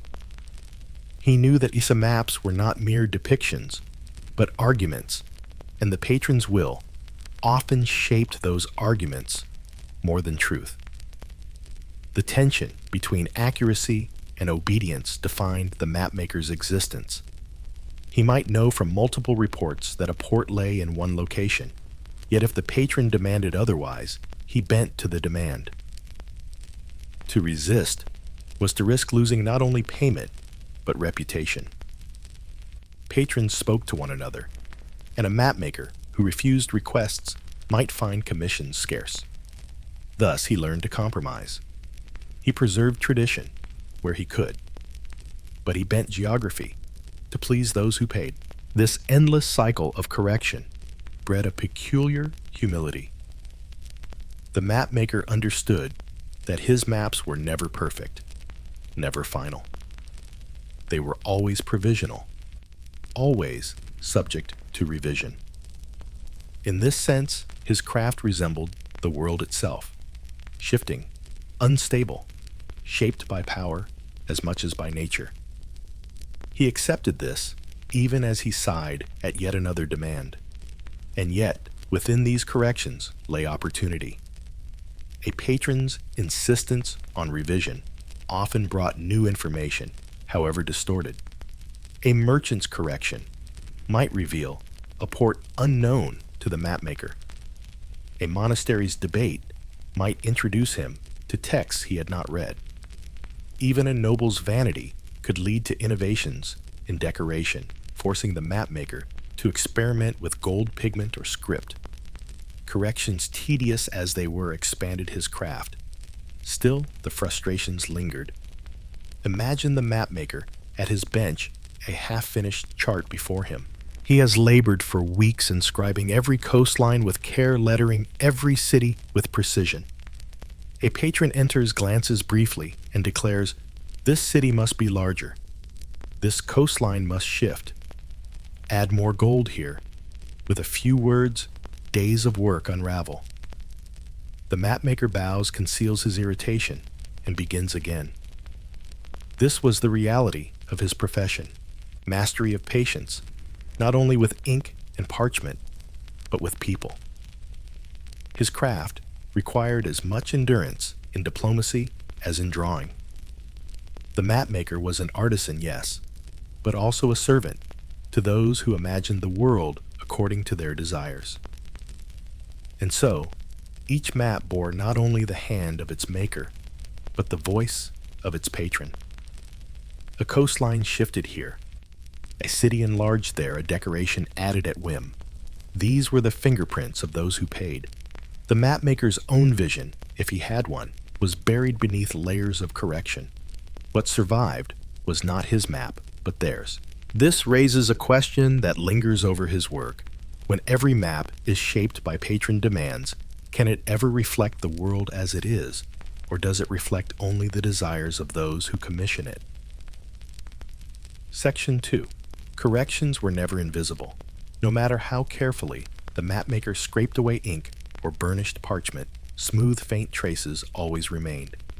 A scar on the surface, a shadow of pigment, a rough patch where the knife had cut too deep. These were the silent witnesses of disputes between maker and patron. To examine an old map closely was to see its history of revisions written into its very texture like wrinkles on a face. The process of correction itself was delicate. First, the mapmaker sharpened a small knife and held the parchment taut. With gentle strokes, he scraped away the ink, lifting thin curls of skin. The sound was faint, a whisper of abrasion. Next, he dusted the spot with powdered pumice, smoothing it enough for new ink to cling. Sometimes he rubbed in chalk, or used a mixture of egg white to seal the surface. Even then, the correction remained vulnerable.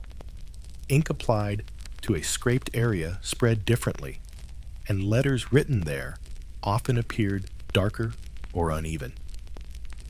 A patron might not notice, but another mapmaker would. Over time, these corrections accumulated. A map revised many times bore layers of invisible argument. One coastline shifted eastward, then westward, then east again. A city was added, removed, and added once more. Notes in the margins reminded the maker or warned the reader that some distances were uncertain. A map might look smooth from afar, but up close, it was a battlefield of conflicting authorities, with the parchment bearing the scars of compromise. Patrons seldom cared about these scars. They looked for grandeur, for bold colors, and fine lettering for the satisfaction of seeing their wishes fulfilled. But scholars who examined the maps, even in their own time, sometimes noticed.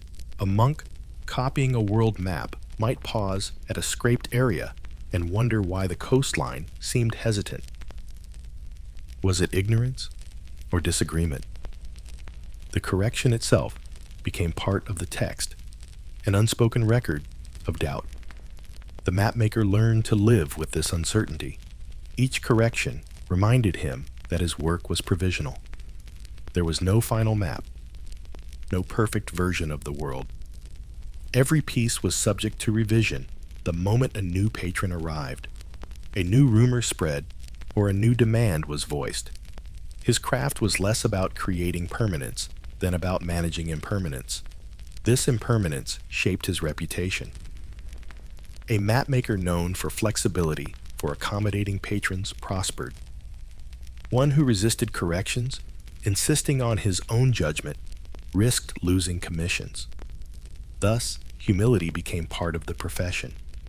He might know deep down that a patron's demand distorted geography, but he also knew that refusing would cost him work. And so, he nodded, complied, and revised. Yet even compliance carried subtle resistance. Some mapmakers, unwilling to erase entirely, left faint versions of their original lines beneath the corrections. A coastline, drawn first according to tradition, might linger faintly beneath the patron's demanded shift. To those with keen eyes, the ghost lines revealed the maker's true allegiance. This quiet defiance allowed him to serve patrons while preserving traces of what he believed closer to truth. The cycle of corrections also shaped the pace of his life. No commission was ever simple. A map begun in spring might stretch into summer, then autumn, as patrons returned again and again with adjustments. Payments were delayed until satisfaction was reached, forcing the mapmaker to endure months of uncertainty.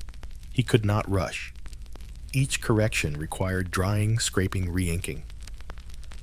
The calendar of his labor was dictated as much by revisions as by original creation. Over decades, the cycle wore him down. His hands stiffened from constant scraping and rewriting. His eyes, once sharp, grew weary from scanning for errors. His patience, honed through years of obedience, sometimes thinned when faced with yet another demand to enlarge a noble's lands or to shift a coastline according to rumor.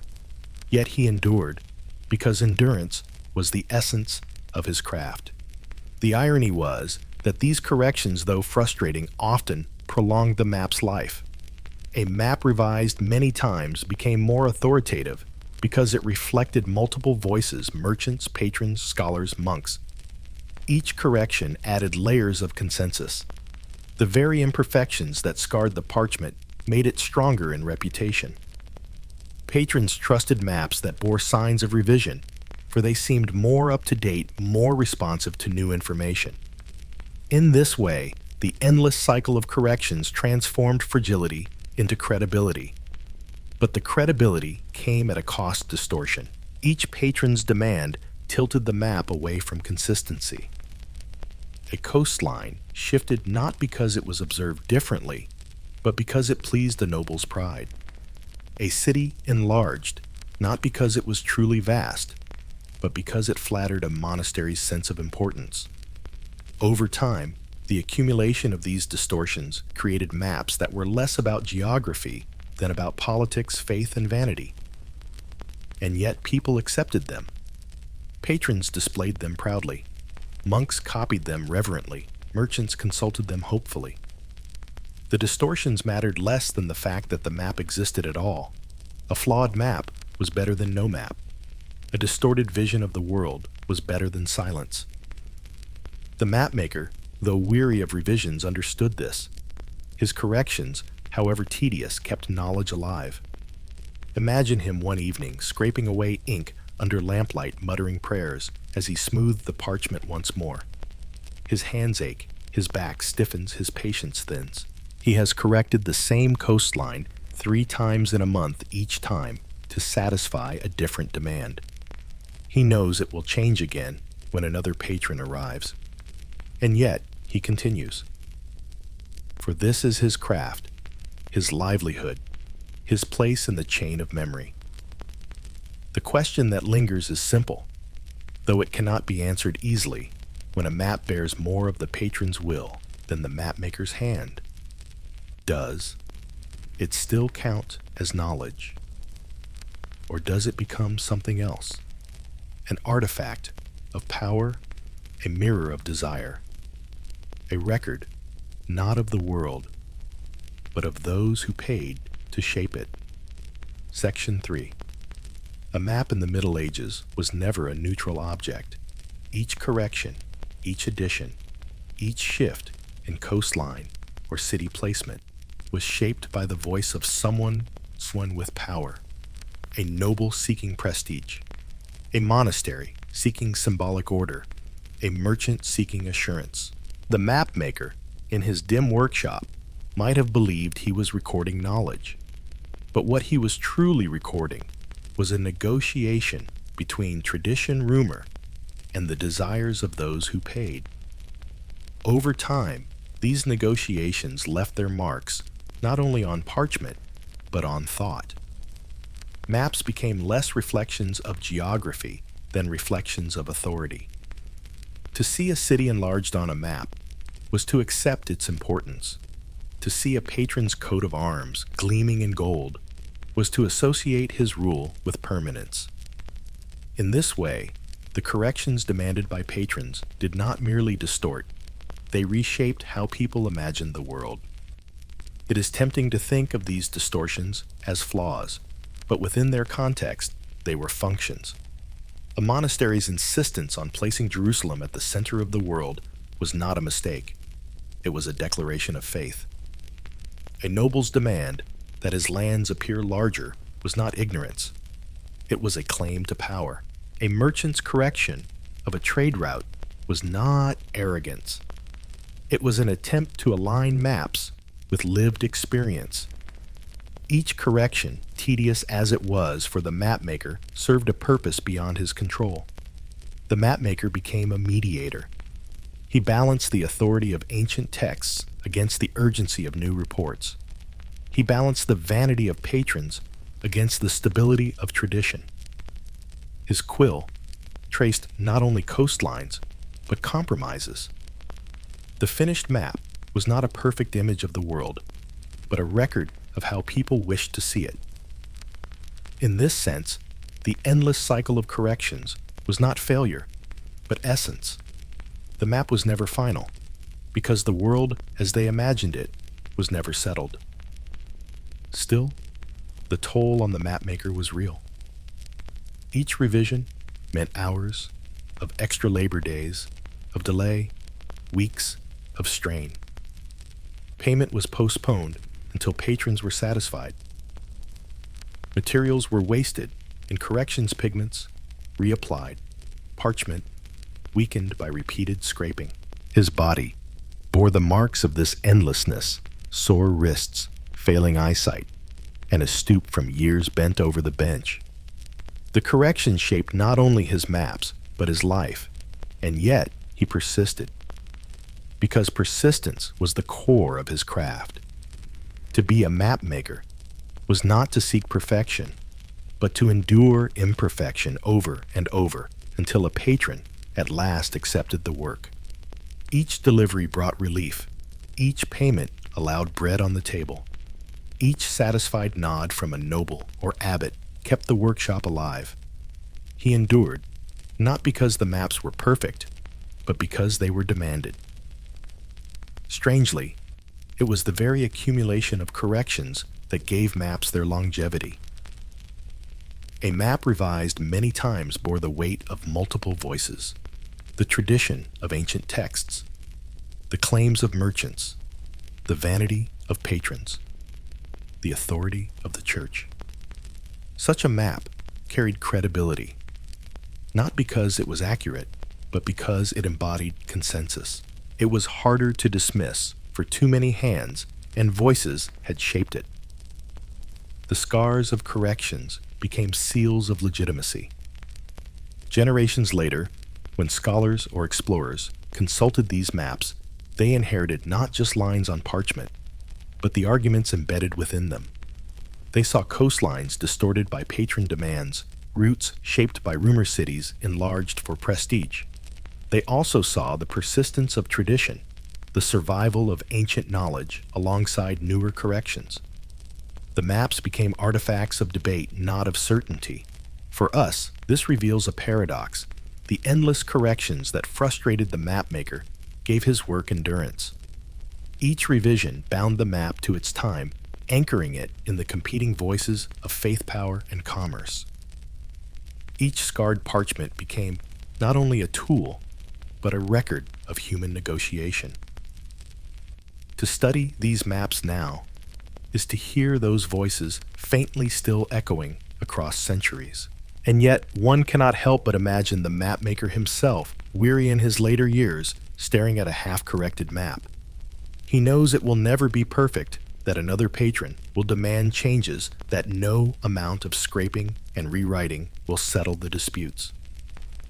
Did he feel pride in his persistence? Or resignation at the futility of endless revision? Did he believe he was preserving truth or only serving vanity? The answer remains hidden, as faint as the ghost lines beneath scraped parchment.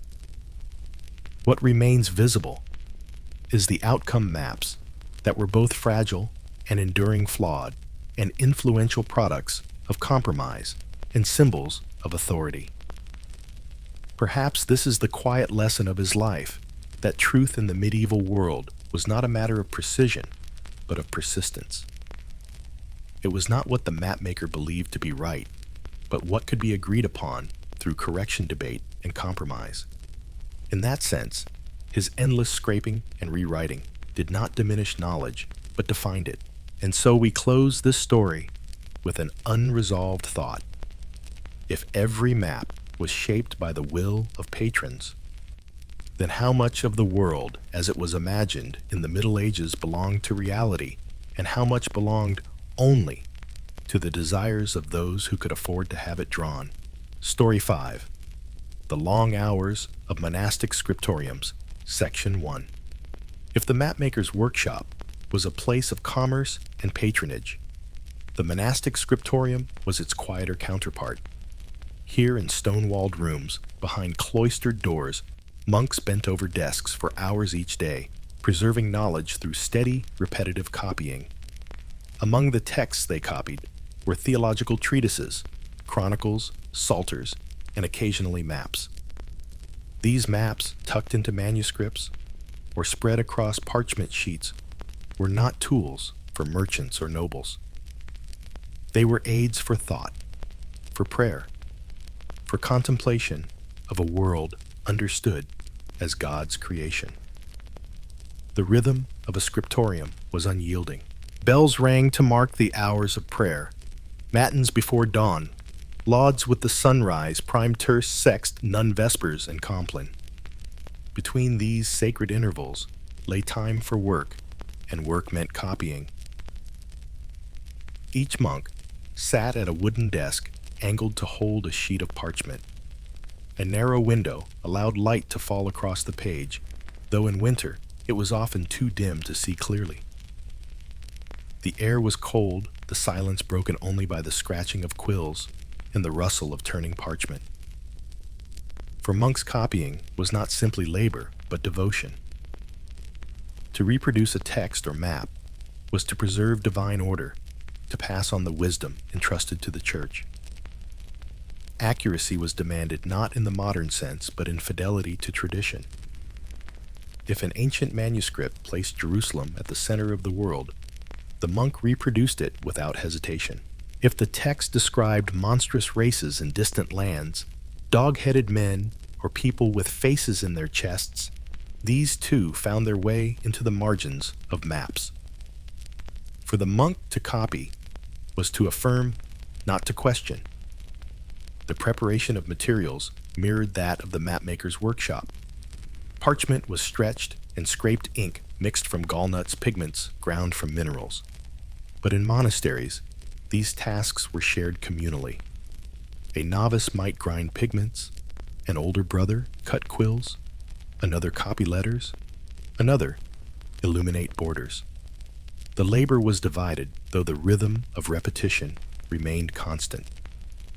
Hours of careful strokes filled the day, each page a slow accumulation of discipline. Maps produced in monasteries were seldom practical charts for travel. They were often mappe mundi, symbolic world maps illustrating scripture and theology. The TO design dividing the world into 3 continents. Asia, Europe, Africa remained common. Paradise lay in the East Jerusalem. At the center, the world encircled by the great ocean. These maps were not meant to guide merchants, but to guide minds toward contemplation, to see history, geography, and faith united in a single vision. Even so, the tedious detail of copying maps demanded endurance. Coastlines, rivers, and mountains were traced in steady lines. Place names, often in cramped Latin script, filled the spaces. Decorative flourishes, angels, monsters, or saints were added in margins. Gold leaf highlighted sacred places. The work could take weeks, even months. A monk might spend an entire winter bent over a single map, his breath visible in the cold air. His fingers stiff but steady. Errors crept in as they always did. A slip of ink, a miscopied name, a line drawn too far. Unlike the commercial mapmaker, monks were less concerned with correction for patrons. Instead, they corrected themselves through notes, marginalia, or quiet scraping. Some errors remained, becoming part of the manuscript's life. Others were absorbed into later copies, repeated across generations. In this way, the scriptorium preserved not only knowledge, but mistakes. Yet mistakes did not diminish the devotion. For monks, the act of copying was itself a prayer, an offering of patience. To spend hours tracing coastlines or inscribing names was to discipline the mind, to suppress distraction, to focus on the eternal. Each letter, each line, was a step toward humility. In this sense, the tedious work was not wasted, but sanctified. The silence of the scriptorium was deceptive. Behind the quiet scratching of quills lay debates about what to copy, how to arrange it, and how to interpret sources. Senior monks decided which manuscripts were worth preserving.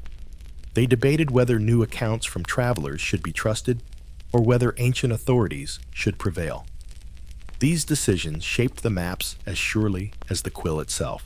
What the monk copied was never random. It reflected choices about whose vision of the world was preserved. And so, the maps produced in monastic scriptoria bore the marks of theology as much as geography. They reminded viewers not of routes and distances, but of the order of creation. They showed the world not as it was traveled, but as it was believed. And in this way, they endured, influencing thought for centuries. Still, the question lingers as we watch a monk bend over his parchment in the dim light of a winter morning. Did he ever think of the world beyond the cloister walls? Did he ever wonder what seas truly lay beyond the horizon? Or did he find all the geography he needed within the pages he copied? Section 2. If you imagine the scriptorium as a place of dramatic creation, you would be mistaken. It was a place of monotony, repetition, and slow endurance. Day after day, monks returned to the same desks, the same parchment, the same quills. Each hour mirrored the last, each line echoed those before it. Yet within this monotony lay the continuity that preserved learning across centuries. The day began with prayer, as all monastic life did. At dawn, bells rang through the cloisters, calling the community to chant psalms. Only afterward did the monks file into the scriptorium.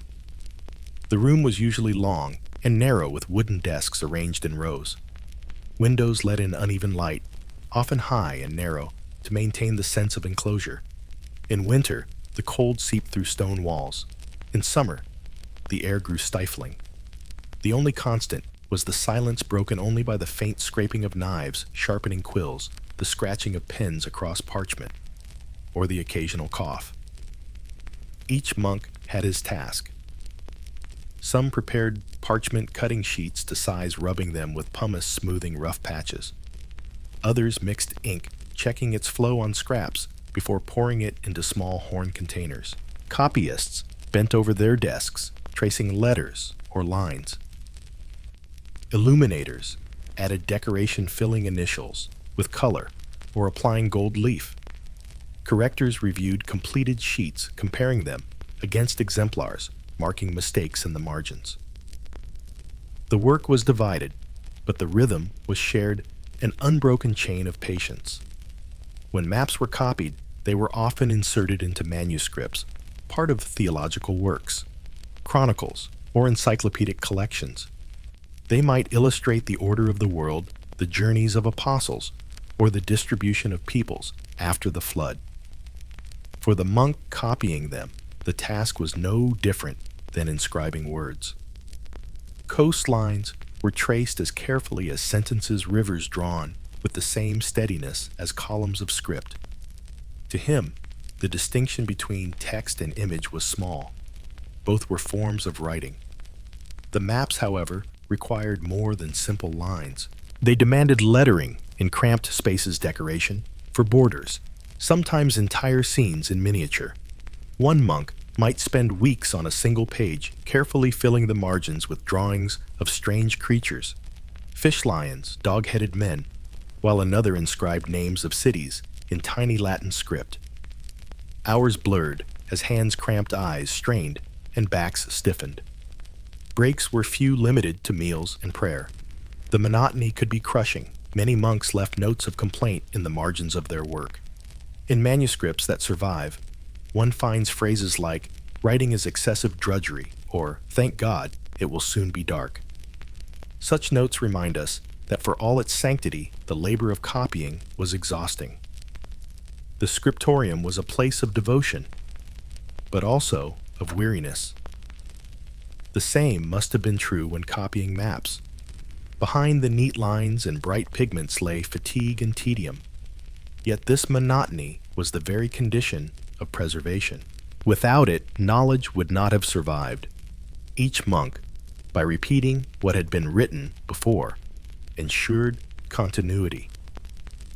Maps copied in the Scriptorium carried forward not only geography, but imagination, beliefs about paradise in the East Jerusalem.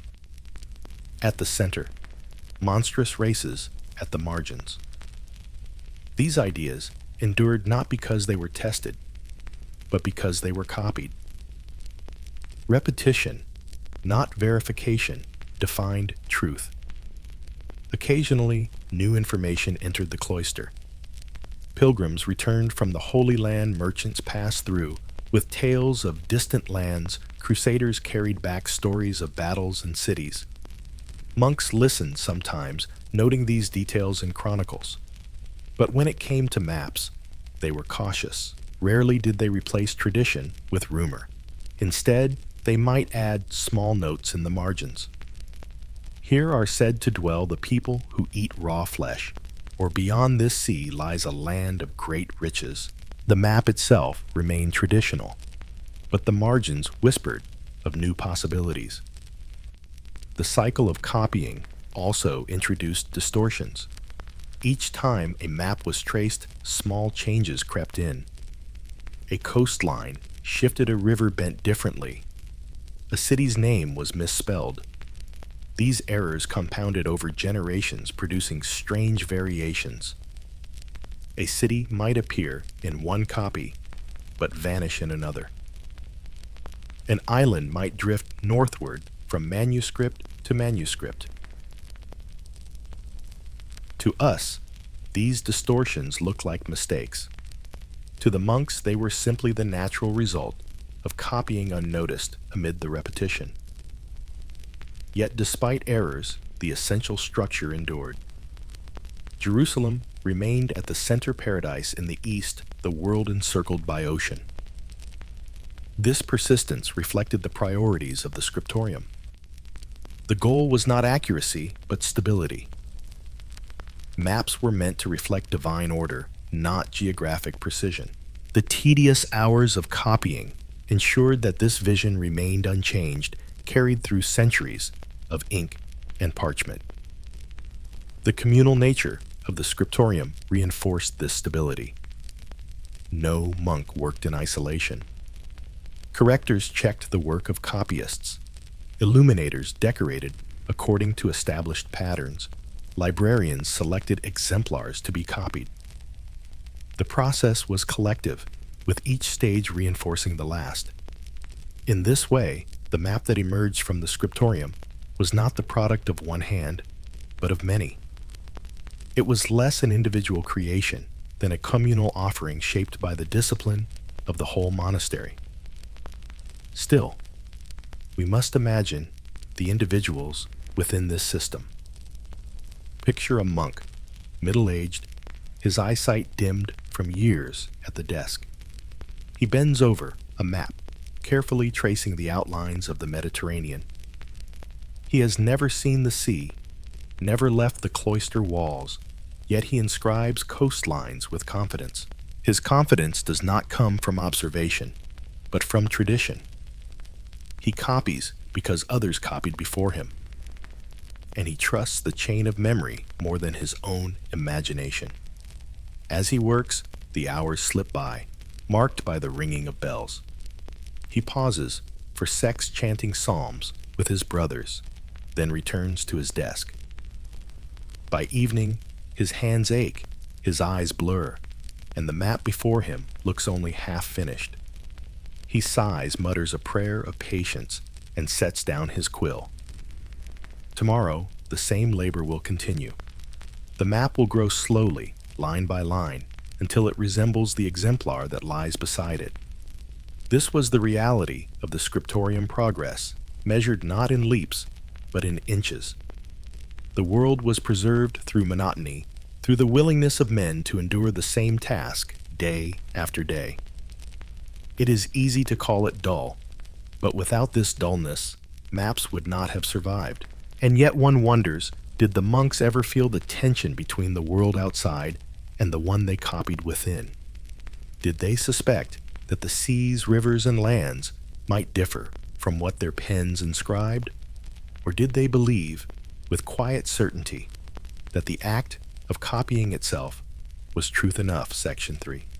The work of the Scriptorium stretched across centuries, its rhythm unchanging, even as kingdoms rose and fell beyond the cloister walls. While wars raged, trade shifted, and cities grew, the monks bent quietly over their desks, copying text after text, map after map. Their hours were long, their progress slow, their days indistinguishable. Yet through this monotony, knowledge was carried forward, preserved in ink, on parchment, when so much else was lost. The maps that emerged from Scriptoria carried a particular character. They were not practical charts, nor were they guides for merchants. Instead, they were instruments of memory, weaving together scripture, tradition, and imagination. They showed the world as God's creation, with sacred order at its core. To modern eyes, they appear distorted continents, out of proportion, seas exaggerated strange creatures roaming the margins. But to those who made them, they reflected truth of a different kind, the truth of continuity of order preserved through copying. What is striking is how little these maps changed over time. A mappa mundi drawn in the 10th century often resembled one from the 13th. Jerusalem remained at the center. Paradise lay in the east, the world encircled by ocean. Details shifted, new cities, added new marginal notes inscribed, but the structure endured. This persistence was not accidental. It was the product of the Scriptorium's discipline. By copying faithfully, the monks ensured stability. Their task was not to innovate, but to preserve. And yet the very act of copying introduced change. Each time a monk traced a coastline, slight variations crept in. A river bent more sharply, a city's name misspelled, an island moved. Over generations, these small errors compounded, creating maps that drifted subtly from their exemplars. Still, the essential framework remained. The errors mattered less than the overall vision, which endured despite the imperfections. This paradox of change within continuity defined the Scriptorium's legacy. The monks did not aim to produce perfect accuracy. They aimed to ensure survival.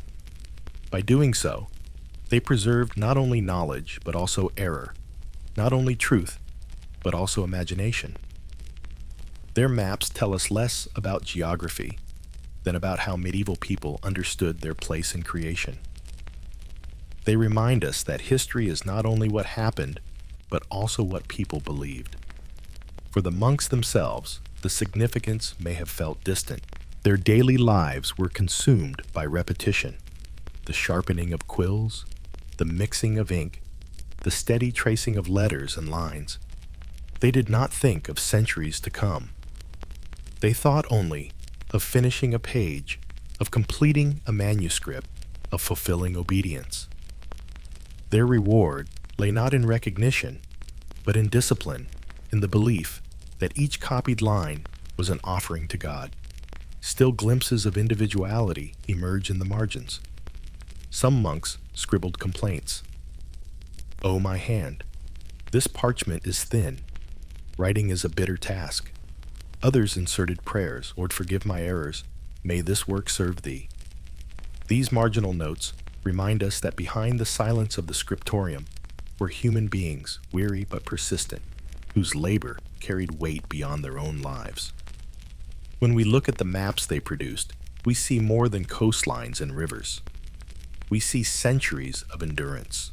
Each faint line is the echo of countless hours, each name the product of aching hands, each decorative flourish the outcome of patience in dim light. The maps are less images of the world than monuments to persistence. In time, as universities grew and commerce expanded, secular mapmakers produced charts more suited to trade and navigation. Their Port-a-Land charts with compass lines and accurate coastlines surpassed the symbolic maps of monasteries. Yet the influence of the Scriptorium remained. The world maps preserved in monastic manuscripts continued to shape imagination, reminding people that geography was not only practical, but also theological. Even as newer maps emerged, the old ones endured in libraries, copied again and again. Thus, the long hours of monastic scriptoria left a double legacy. On the one hand, they preserved the medieval worldview, ensuring its continuity across generations. On the other, they slowed change, reinforcing tradition at the expense of correction. Their maps were both treasures and obstacles treasures because they preserved knowledge through centuries of turmoil, obstacles because they bound the imagination to inherited forms. We might imagine one monk at the close of his life, his eyesight dim, his hands unsteady. He has spent decades in the scriptorium, copying texts and maps without pause. Before him lies a nearly finished Mappa Mundi. He knows he will not live to see it used, perhaps not even to see it bound. He does not know that centuries later, scholars will study it, marvel at its endurance, puzzle over its distortions. He knows only that he has done his duty, line by line, day by day, year by year. And here is the lingering thought. If maps are preserved, not by discovery, but by repetition, what does it mean for truth? Do we inherit a clearer image of the past, or only a faithful copy of its imagination? Story 6. Small Errors and Their Long Consequences. Section 1. Every map bore mistakes. Some were large and obvious, distorted coastlines, misplaced cities, but others were so small they could be overlooked. A letter out of place, a line drawn too long, an island slightly shifted. To the mapmaker, these errors may have seemed trivial, the inevitable outcome of weary eyes and tired hands. Yet in the world of medieval cartography, even the smallest mistakes could echo across centuries. Consider the act of copying. When a map was duplicated, each line was traced, each name transcribed. A monk or mapmaker might misread a faded letter, transforming one city into another. A smudge of ink might turn a coastline into a cape. A slip of the quill might add a small island where none had been. These errors, once inscribed, became part of the tradition. Later copyists repeated them faithfully, preserving not the original coastline, but the mistake. Over time, the error gained authority simply because it was copied again and again. The process was not unique to maps. Texts suffered the same fate. But maps carried a particular vulnerability because they compressed vast geographies into small surfaces. A slight shift in scale or a misplaced point could distort entire regions. To the untrained eye, the change might be invisible. To those who relied on the map, it could alter how the world was understood. One example was the duplication of cities. If a scribe miscopied a name and placed it in two locations, later maps sometimes preserved both. A traveler might then believe that two distinct cities existed, when in reality there was only one. Another common error was the stretching of coastlines. A shaky hand might extend a line too far, and when copied, the coastline grew longer than reality. Over generations, entire peninsulas could be imagined where none existed.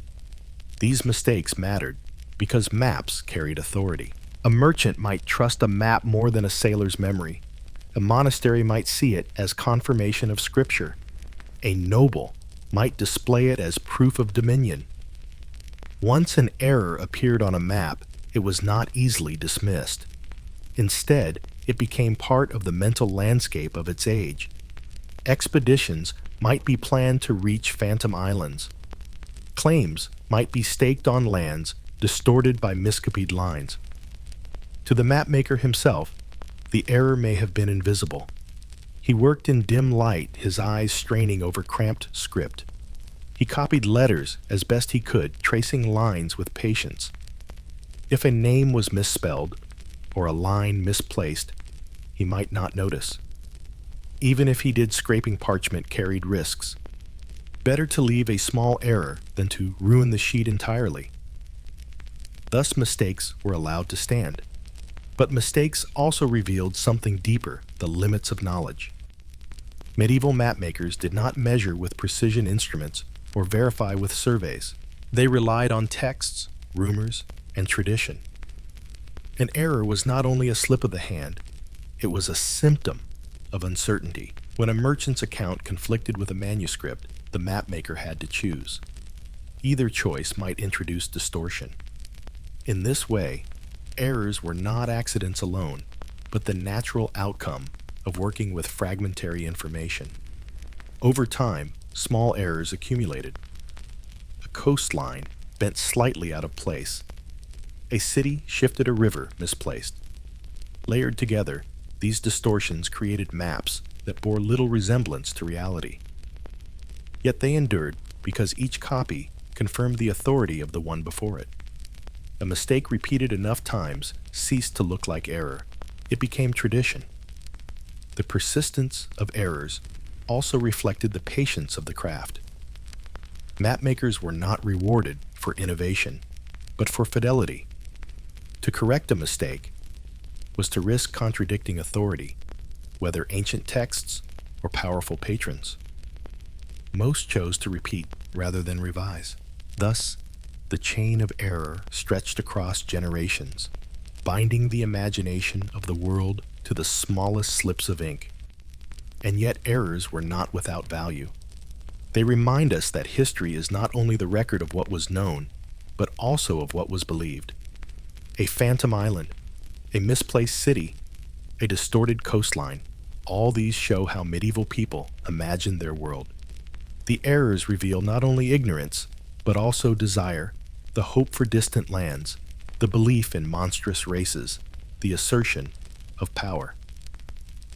Mistakes became part of the story, shaping how the world was seen, even if not how it was. Imagine a mapmaker late at night correcting a coastline for the third time. His eyes blur, his hand trembles, and he leaves a faint line too long. He does not notice. Tomorrow, another will copy it, preserving the extra length. In 100 years, the coastline will have grown, and travelers will speak of the great peninsula recorded on the map. A small slip, a weary line becomes a lasting truth. The thought lingers how many of our maps of the past were shaped less by discovery than by error. And when error becomes tradition, how do we ever separate the one from the other? Section 2. Once an error found its way into a map, it was rarely alone. Copying meant that mistakes traveled as faithfully as truths. The strange thing about maps is that they carry authority simply by existing. A line on parchment once drawn is harder to dispute than a sailor's memory or a merchant's tale. And so, the smallest errors became resilient, shaping imagination long after their origins were forgotten. A common type of error was duplication. A city copied with uncertain handwriting might be read as two names instead of one. A scribe, unsure of which was correct, sometimes included both, one where tradition placed it, another where rumor suggested. Later, mapmakers preserved both, unwilling to discard either. Thus, a single city multiplied, and travelers believed the world held more towns than it did. Another frequent mistake came from the misplacement of islands. A sailor's description, poorly understood, might lead to an island drifting across the map. The Azores, for example, were sometimes shown far east or far west of their true location. Their shapes distorted into improbable forms. Sailors who consulted these maps searched for coastlines that never appeared where expected. When they failed to find them, the fault was rarely laid on the map, but on wind's weather or chance. The authority of parchment was stronger than memory. Even rivers became tangled in error. The Nile, drawn by tradition as flowing from paradise, resisted correction for centuries. Early accounts placed its source in the east near Eden, and map after map repeated the claim. When merchants and travelers described its true course from Central Africa, the information was often noted in margins, but seldom replaced the older vision. The older error carried too much weight. A single symbolic mistake proved stronger than repeated observation. Such errors were not isolated to geography. They reflected deeper habits of thought. Medieval mapmakers valued tradition, authority, and continuity. An error in an ancient manuscript seemed less dangerous than a correction from a living sailor. To contradict the past was to risk arrogance. To repeat it was to ensure fidelity. Thus, the persistence of errors was not negligence, but obedience. Copyists believed they were serving truth by preserving what had been received, even if it was flawed. Over time, these mistakes accumulated into curious distortions. Coastlines stretched unnaturally long, islands clustered thickly in oceans. Cities appeared twice. Some maps filled the Atlantic with phantom islands: Antilia, St. Brendan's Isle, the Isle of Seven Cities. These places existed only because of error and rumor, yet they were repeated for centuries. They were more than mistakes. They became destinations. Sailors launched expeditions in search of islands that existed only in ink. The endurance of these errors shows the slow pace of correction. Maps were expensive, laborious to produce. Once a map was copied, it gained authority simply through survival. A patron seeing a phantom island marked in bright pigment was more likely to believe it than to question it, and once believed, it was repeated in the next commission. In this way, the error became stronger, with each copy harder to erase with each repetition. Sometimes correction came only through failure.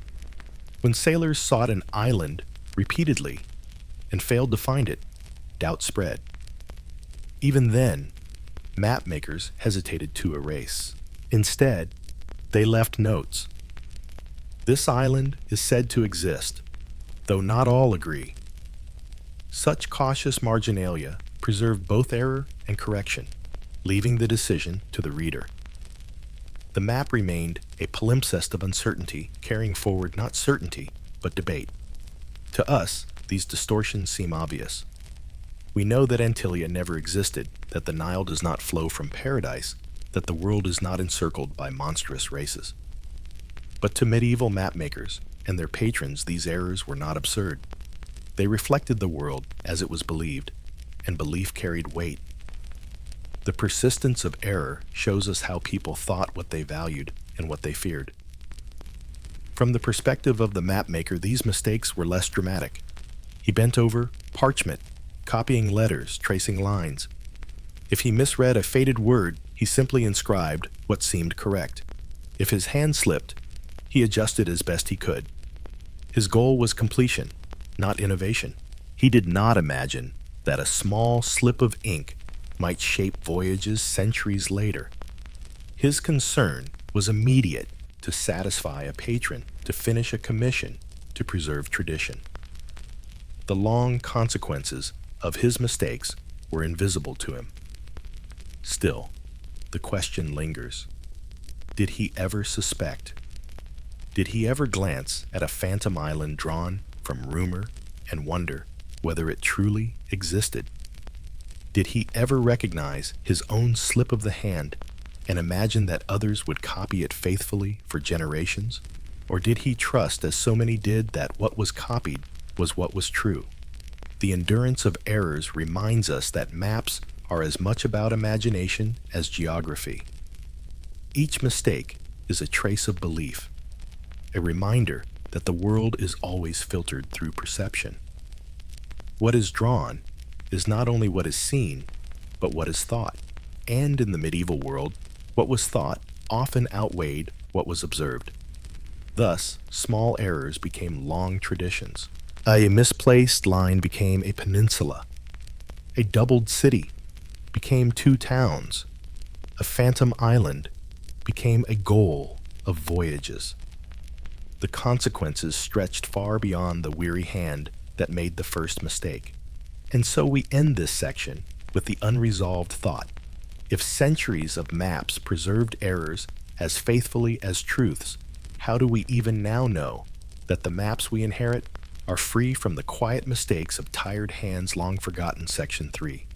By the time the medieval world gave way to the early modern maps had grown more complex, yet the small errors of earlier centuries lingered.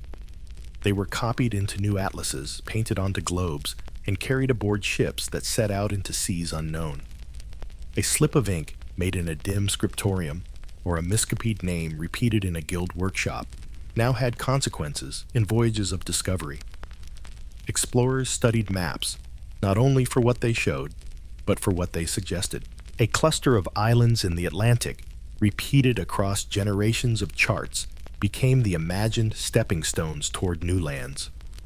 Sailors searched for St. Brendan's Isle for Antillia, for the Isle of Seven Cities. These places had never existed outside rumor and error, yet they shaped real journeys. Ships turned west in pursuit of coastlines that were shadows of mistakes. Even when explorers failed to find these islands, the maps were not immediately corrected. Instead, the absence was explained away. The island was said to vanish in mist, to sink beneath the waves, to appear only to the worthy. The authority of maps was such that reality itself was doubted before ink on parchment.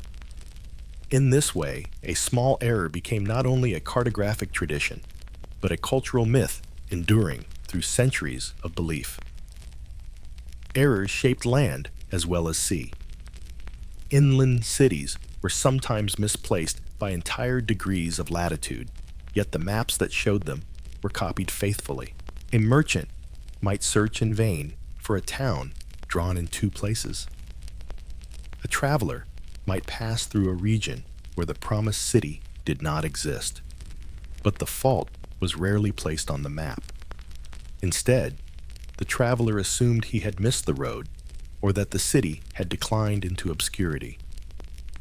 Maps carried authority even when they were wrong. Some errors endured far beyond the Middle Ages. The fabled island of California, drawn as a separate landmass, persisted into maps of the 17th century.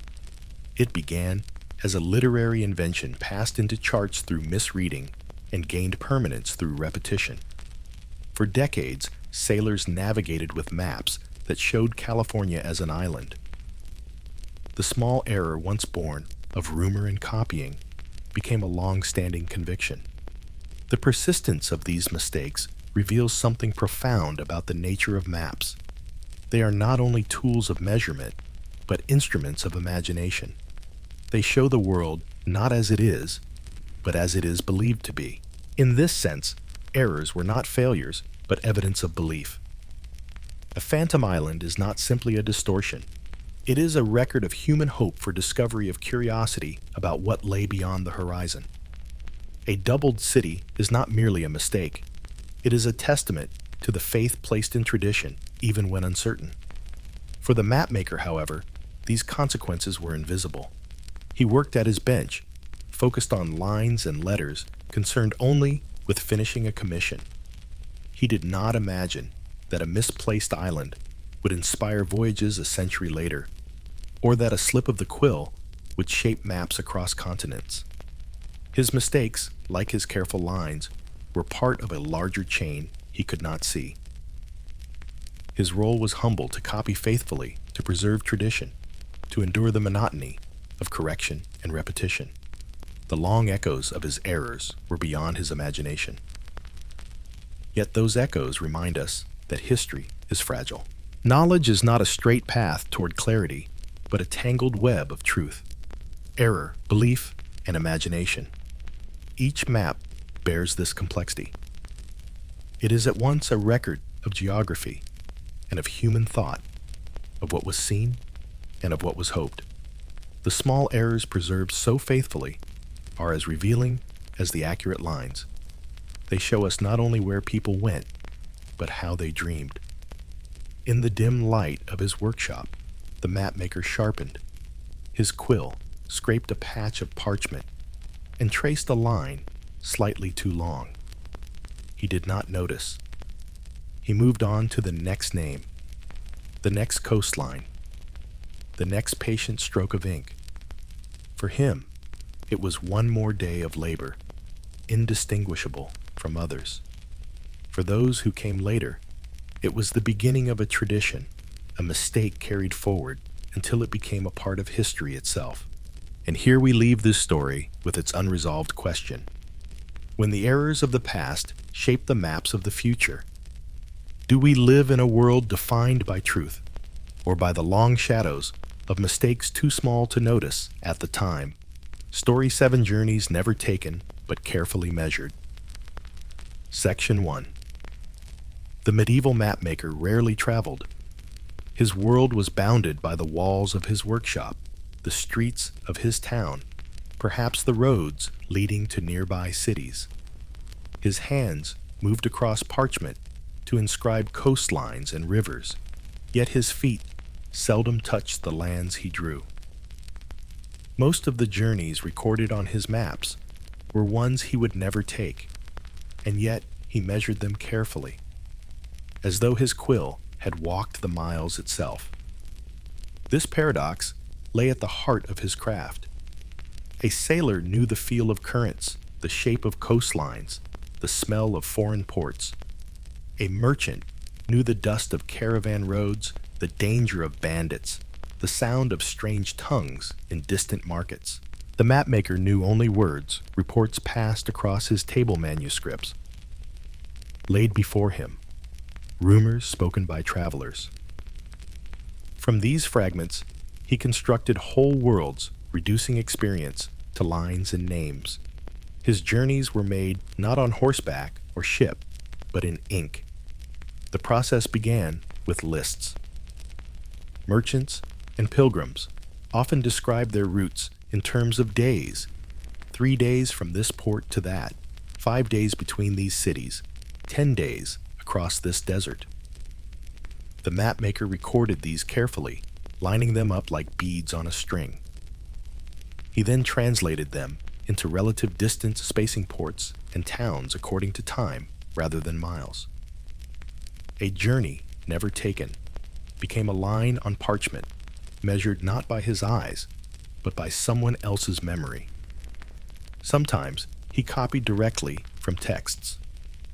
Classical sources, like Ptolemy's Geographia, rediscovered in the later Middle Ages, provided coordinates for cities long unseen. Earlier encyclopedias, like Isidore of Seville's Etymologiae, offered descriptions that blurred fact with allegory. The mapmaker treated these as authorities, transcribing faithfully, even when the details were uncertain. Thus, ancient journeys imagined by authors centuries before were preserved as if freshly measured. pilgrimage routes held particular importance. The path to Santiago de Compostela in Spain, the long journey to Rome, and above all the pilgrimage to Jerusalem were inscribed repeatedly. Most mapmakers never set out upon them, but they copied the sequences of towns, rivers, and crossings described by pilgrims. These routes were not simply practical, they were spiritual. To trace them on a map was to participate in devotion, to imagine the steps of a journey wholly, even if never walked. The irony was that accuracy often mattered less than symbolism. Jerusalem was always placed at the center of world maps, not because it was geographically central, but because it was spiritually so. Paradise was drawn in the east, not because any monk had seen it, but because Scripture placed it there. The journeys recorded were less about observation than about meaning. The mapmaker measured not miles but significance. Even so, the maps bore an appearance of precision. Distances were recorded routes, marked places labeled. To a viewer, the world seemed ordered, traversable, known. This impression was itself powerful. It gave confidence to merchants planning trade, to nobles imagining dominion, to monks contemplating creation. A map suggested that the world could be charted even if the mapmaker himself had never left his town. The patience required for this task was immense. Imagine sitting for hours, inscribing the names of towns you will never see, tracing coastlines you will never sail. The work was tedious, repetitive, and abstract. Yet, for the mapmaker, it was the core of his craft. His quill traveled further than his feet ever would. Each line was a step taken in imagination, each name a landmark visited only through words. Sometimes, the gap between lived experience and recorded distance became obvious. A sailor might insist that two ports were closer than the map suggested, or that a desert crossing took longer than shown. The mapmaker, faced with contradiction, had little way of verifying. He made adjustments cautiously, knowing that another report might arrive tomorrow to contradict today's. Thus, the journeys on maps were always provisional, always uncertain. And yet the uncertainty did not diminish their influence. Maps gave shape to possibility. Even if the distances were wrong, the fact that a route appeared made it real in the imagination. Merchants spoke of towns they had never visited, as if familiar simply because they had seen them on maps. Pilgrims dreamed of paths inscribed in ink before ever walking them. Nobles claimed dominion over lands outlined in neat borders, even if they had never set foot there. The mapmakers' imagined journeys became part of how the world was thought, and thought often mattered as much as experience. Still, one cannot help but picture the mapmaker himself hunched over his bench, carefully lettering the name of a city he cannot even imagine. He pauses, sharpens his quill, dips it again in ink, and traces the line of a road he will never walk. Does he wonder what lies along that road? Does he dream of seeing it himself? Or does he accept, with the calm of habit, that his journeys will always be in ink, never in footsteps? And here lies the unresolved thought. When journeys never taken are carefully measured and recorded, do they bring us closer to the world or only deeper into the imagination of those who speak of it? Section 2. The curious power of maps lay not in their precision, but in their ability to make imagined journeys feel real. A merchant studying a chart could trace a line from Venice to Alexandria, counting ports along the way, and believe that he understood the sea, even if he had never sailed it. A monk gazing at a mappa mundi could follow the road from his monastery to Jerusalem and imagine the steps of pilgrimage without ever leaving his cloister. In this way, journeys never taken by the mapmaker were taken in imagination by those who used his maps. For merchants, These imagined journeys served as frameworks for planning. A map that listed ports, however, distorted in distance, gave a sense of order to the uncertainties of trade. A Venetian might look at the Mediterranean drawn on parchment and see not an ocean, but a sequence of stops: Ragusa, Corfu, Rhodes, Cyprus. The map did not tell him how the winds would blow or where pirates might attack, but it reassured him that others had sailed before, that the route was known, that the world was connected. Even a distorted map offered a sense of predictability. Pilgrims found in maps a different kind of comfort. The path to Santiago de Compostela, Rome, or Jerusalem, was long dangerous and filled with uncertainties. To trace it on a map was to see the journey contained, measured, and ordered. A pilgrim might not know what awaited him on the road, but the map told him that towns existed along the way, that others had walked the same route, that the holy destination lay within reach. The map turned the unknown into something graspable, a visible path linking devotion to geography. Nobles, too, made use of imagined journeys. A lord commissioning a map of his lands might insist that it show not only his castles, but also the roads leading outward, connecting him to distant territories. These roads, carefully measured by the mapmaker, from reports often led to places the noble himself had never seen. Yet their presence on parchment gave weight to his claims, extending his imagined dominion across miles he would never walk. Explorers, those rare individuals who did set out into unknown seas or across distant lands, were also influenced by journeys never taken. A chart showing phantom islands could inspire a voyage. A map depicting a caravan road might encourage a journey eastward. The distances might be wrong, the towns misplaced, but the mere presence of a line on parchment gave legitimacy to ambition. In this way, the mapmaker's imagined measurements shaped real footsteps, leading people into lands he himself could not imagine.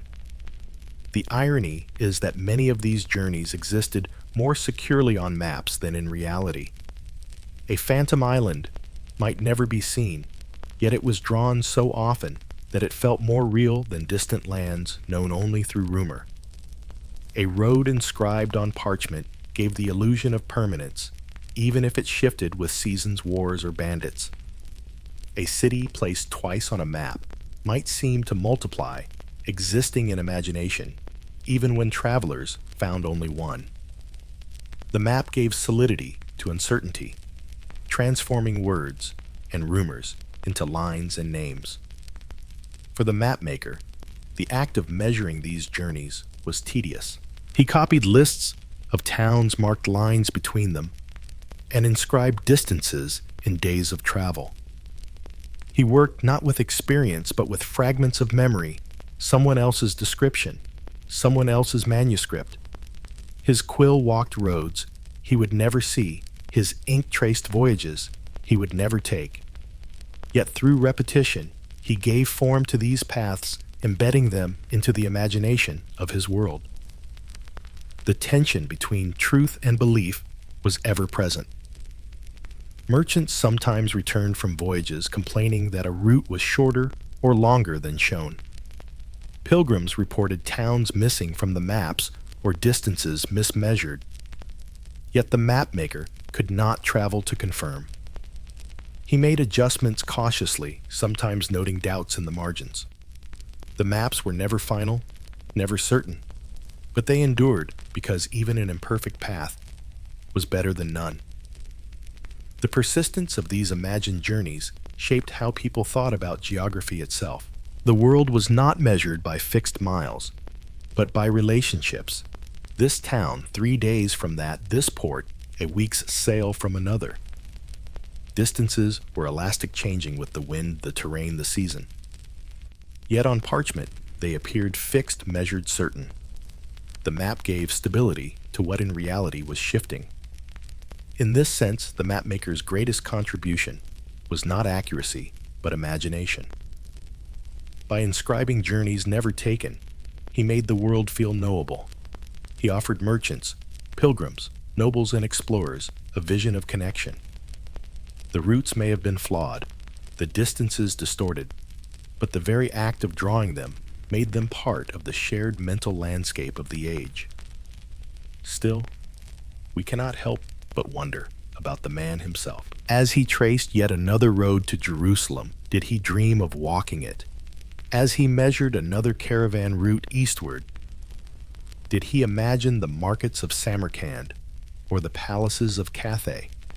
Or did he remain content with parchment, quill, and ink, accepting that his journeys would always be measured but never lived? And here lies the question that lingers when maps preserve journeys never taken. Do they expand the world, or do they confine it to the imagination of those who only copy what others describe? Section 3. By the end of the Middle Ages, the maps of Europe carried thousands of miles of roads, seas, and caravan paths that their makers had never traveled. These imagined journeys, copied from texts and travelers' accounts, became the framework through which the world was understood. What had begun as scattered reports grew into systems of lines and names, a geography of belief as much as of reality. The effect of these measured but unlived journeys was subtle yet profound. They created a sense that the world could be ordered even if the order was imperfect. A noble, glancing at a decorative map, saw his lands connected to distant towns he had never visited.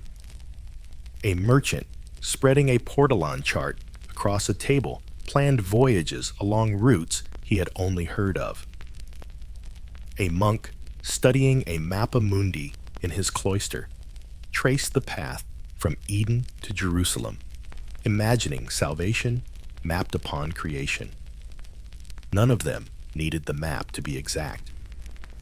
They needed only the reassurance that the world, however vast, could be imagined as continuous. These journeys also shaped expectations. A map showing a caravan road to the east encouraged merchants to dream of distant markets. A map inscribing islands in the Atlantic invited sailors to believe that land lay waiting beyond the horizon. Even when such places proved elusive, the belief itself carried weight. Ships launched in pursuit of islands invented by scribes. Merchants planned expeditions guided by distances distorted by memory. The imagined journeys had consequences in reality even when they were wrong. The persistence of this imaginative geography reflected the way knowledge was preserved. A mapmaker did not judge his work by whether it reflected truth as modern science defines it, but by whether it was faithful to tradition and authority. To copy what had been handed down was safer than to erase, and so the imagined journeys endured. Each repetition gave them greater authority. Over time, they seemed less like speculation and more like fact. In this way, medieval maps became archives of imagination. They recorded not only the lands that could be reached, but also the lands that were believed to exist. A coastline stretched too far. A city duplicated a phantom island inscribed. All these were traces of human thought frozen in parchment. The mapmaker bent over his bench, did not know that centuries later, scholars would study his errors as windows into medieval minds. For him, they were simply the tasks of the day, the lines to be drawn, the names to be written. And yet there was a quiet dignity in this monotony. By carefully measuring journeys, he never took the mapmaker kept alive the idea of a connected world. His quill traveled further than his feet, and through his work, others were encouraged to walk the paths he could only inscribe. His maps shaped imagination, and imagination shaped action. The irony is that when the age of exploration arrived, it was built upon these imagined journeys. Columbus sailed west, not into a blank sea, but toward islands and lands that appeared on maps long before his voyage. Many of these places were inventions, the products of copying and rumor. Yet without them, the courage to sail might have faltered. Even error served as encouragement. The journeys, never taken by mapmakers, made real journeys possible for sailors. For centuries, the maps remained as testaments to both patience and imagination. They remind us that history is not only the record of what happened, but of what was believed possible. The measured but unwalked routes, the carefully drawn but unseen coastlines, all speak to the power of repetition. Knowledge, even flawed, endures when it is copied. And so we picture one last time the mapmaker at his desk. Before him lies a parchment half filled with names he cannot pronounce, towns he will never see, seas he will never sail.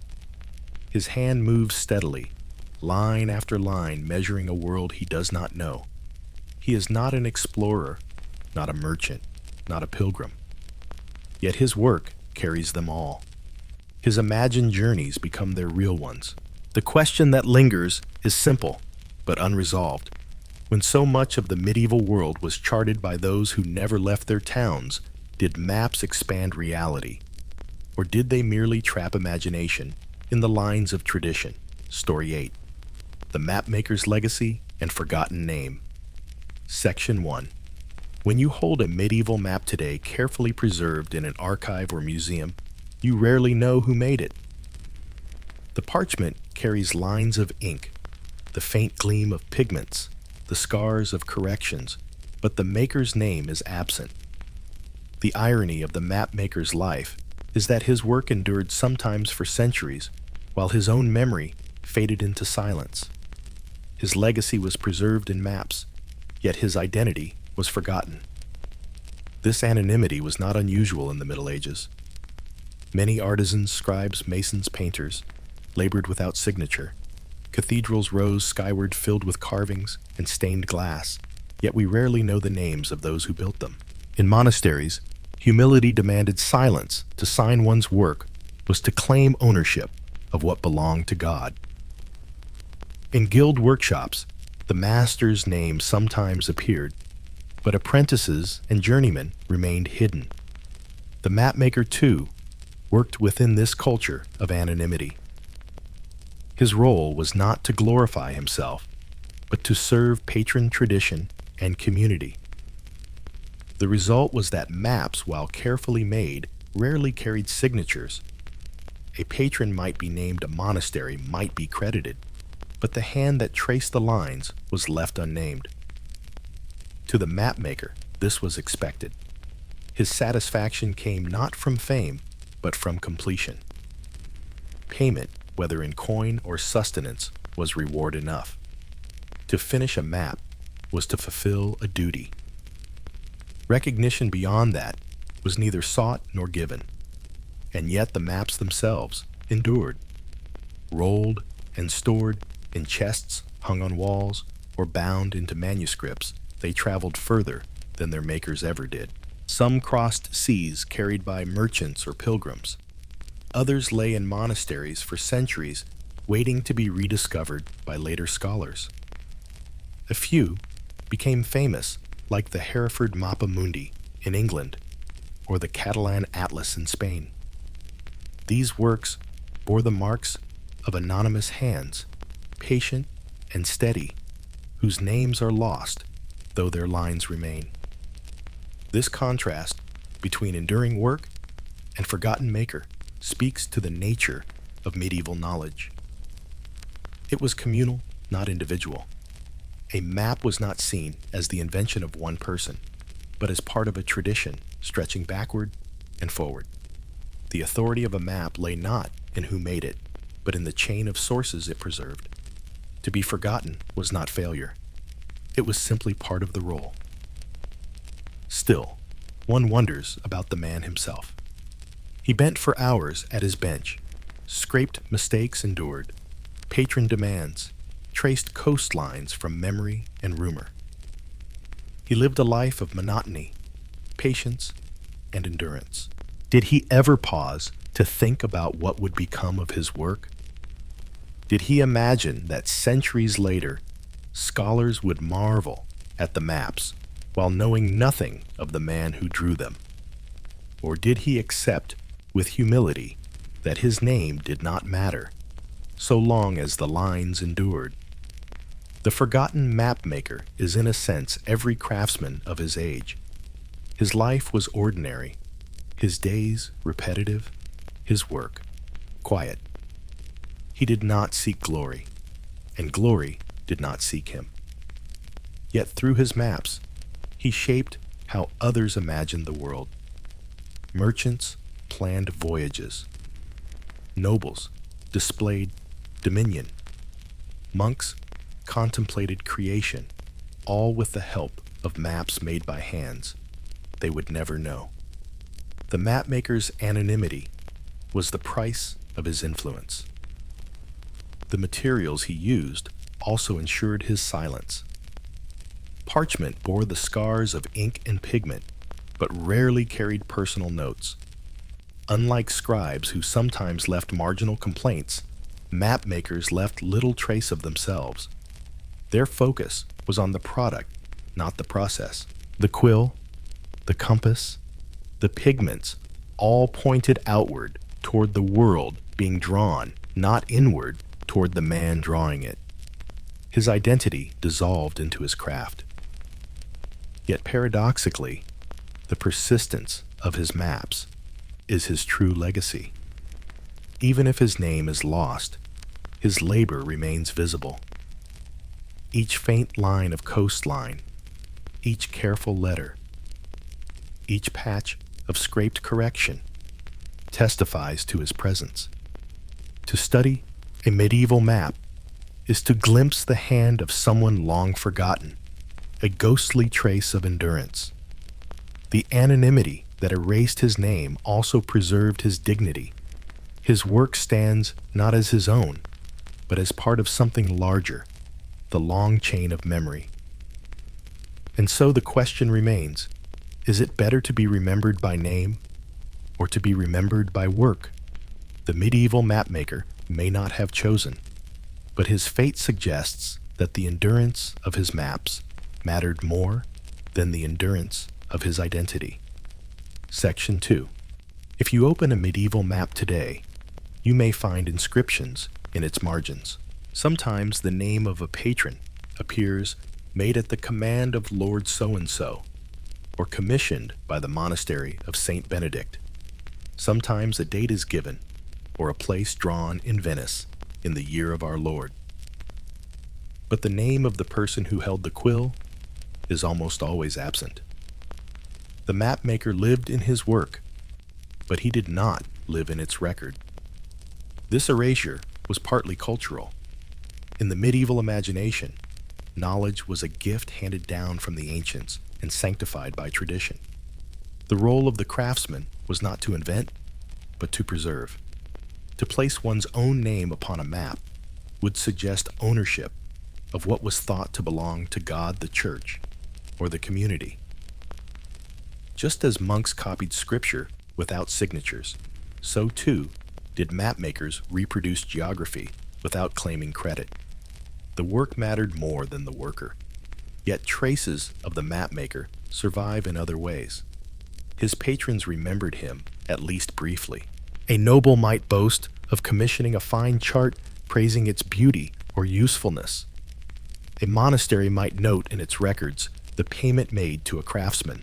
Guild rolls sometimes listed names of masters admitted or apprentices bound. These fragments of bureaucracy are often the only places where a mapmaker's identity was recorded. And even these mentions are sparse, drowned among hundreds of other names rarely connected to specific surviving maps. Workshops also preserved identity in indirect fashion.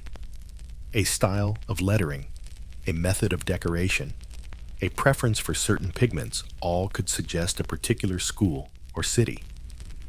Scholars today can sometimes identify the hand of a specific workshop, even when the name is lost.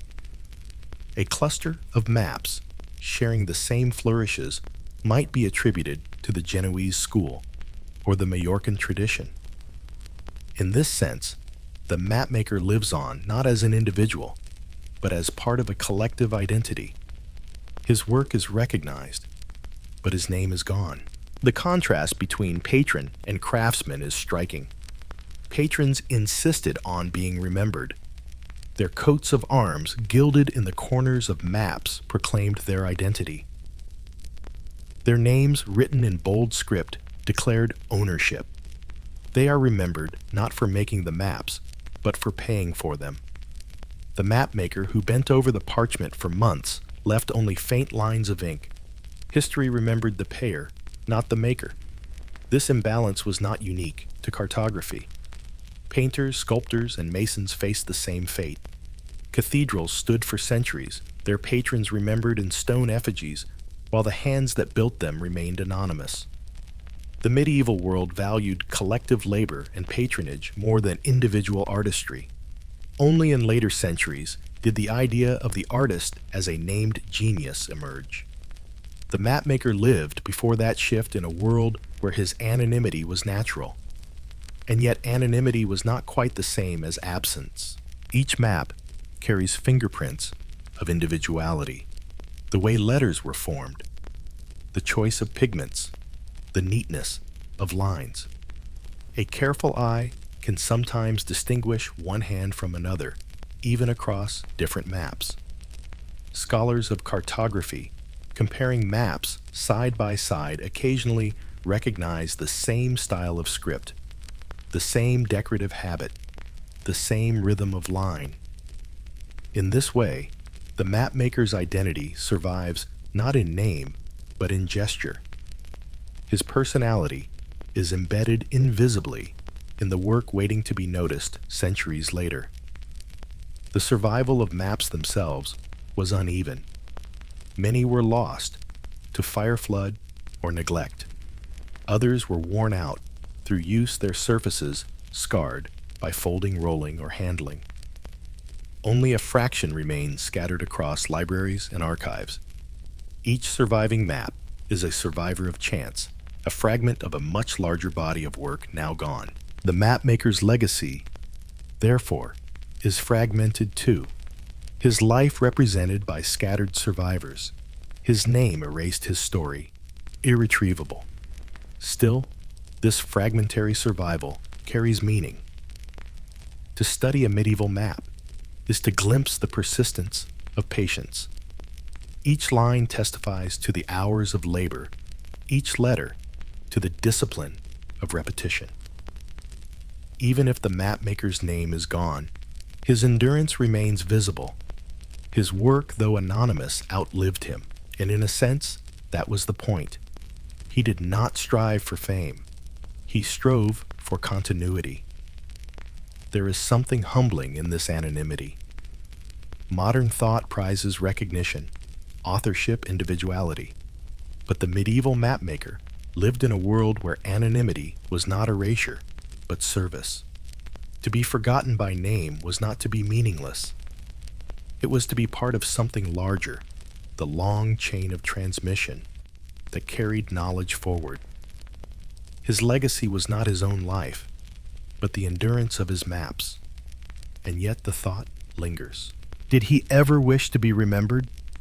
Did he ever trace a coastline and imagine just for a moment that someone, centuries later, would whisper his name with reverence?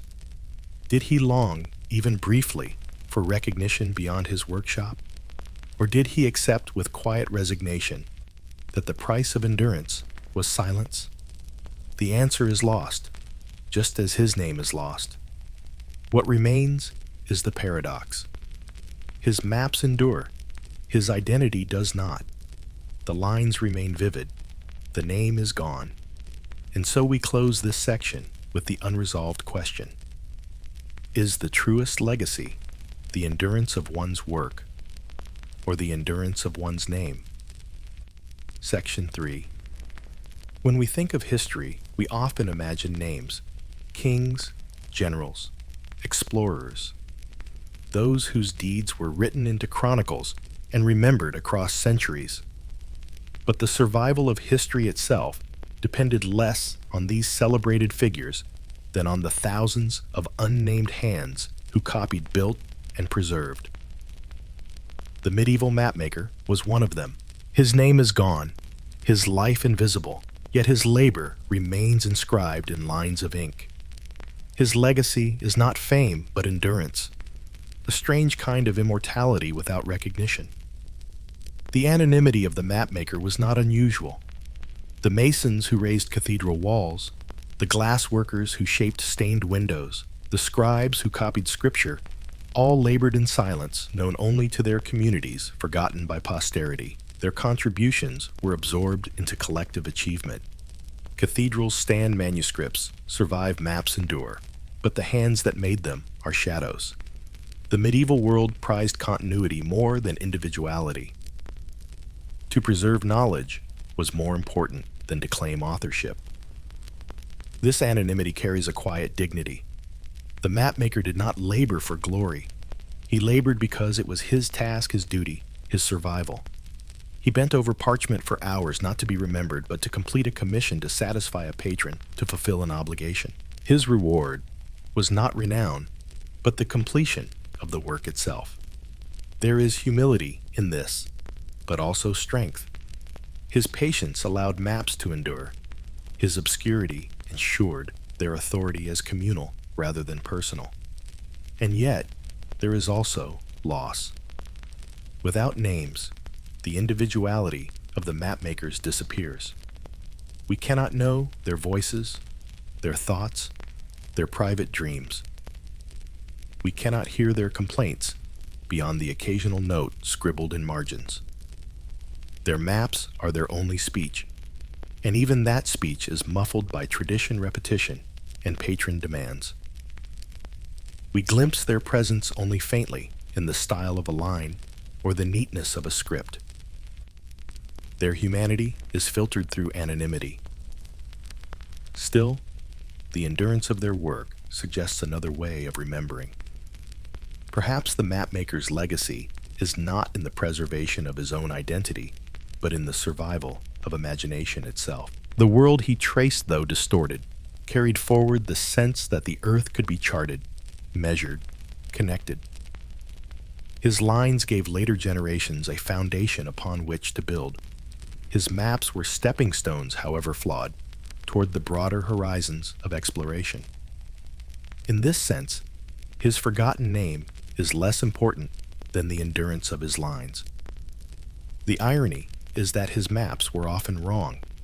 Coastlines bent cities, doubled phantom islands, drifted across oceans. Yet even in error, they shaped how people imagined the world.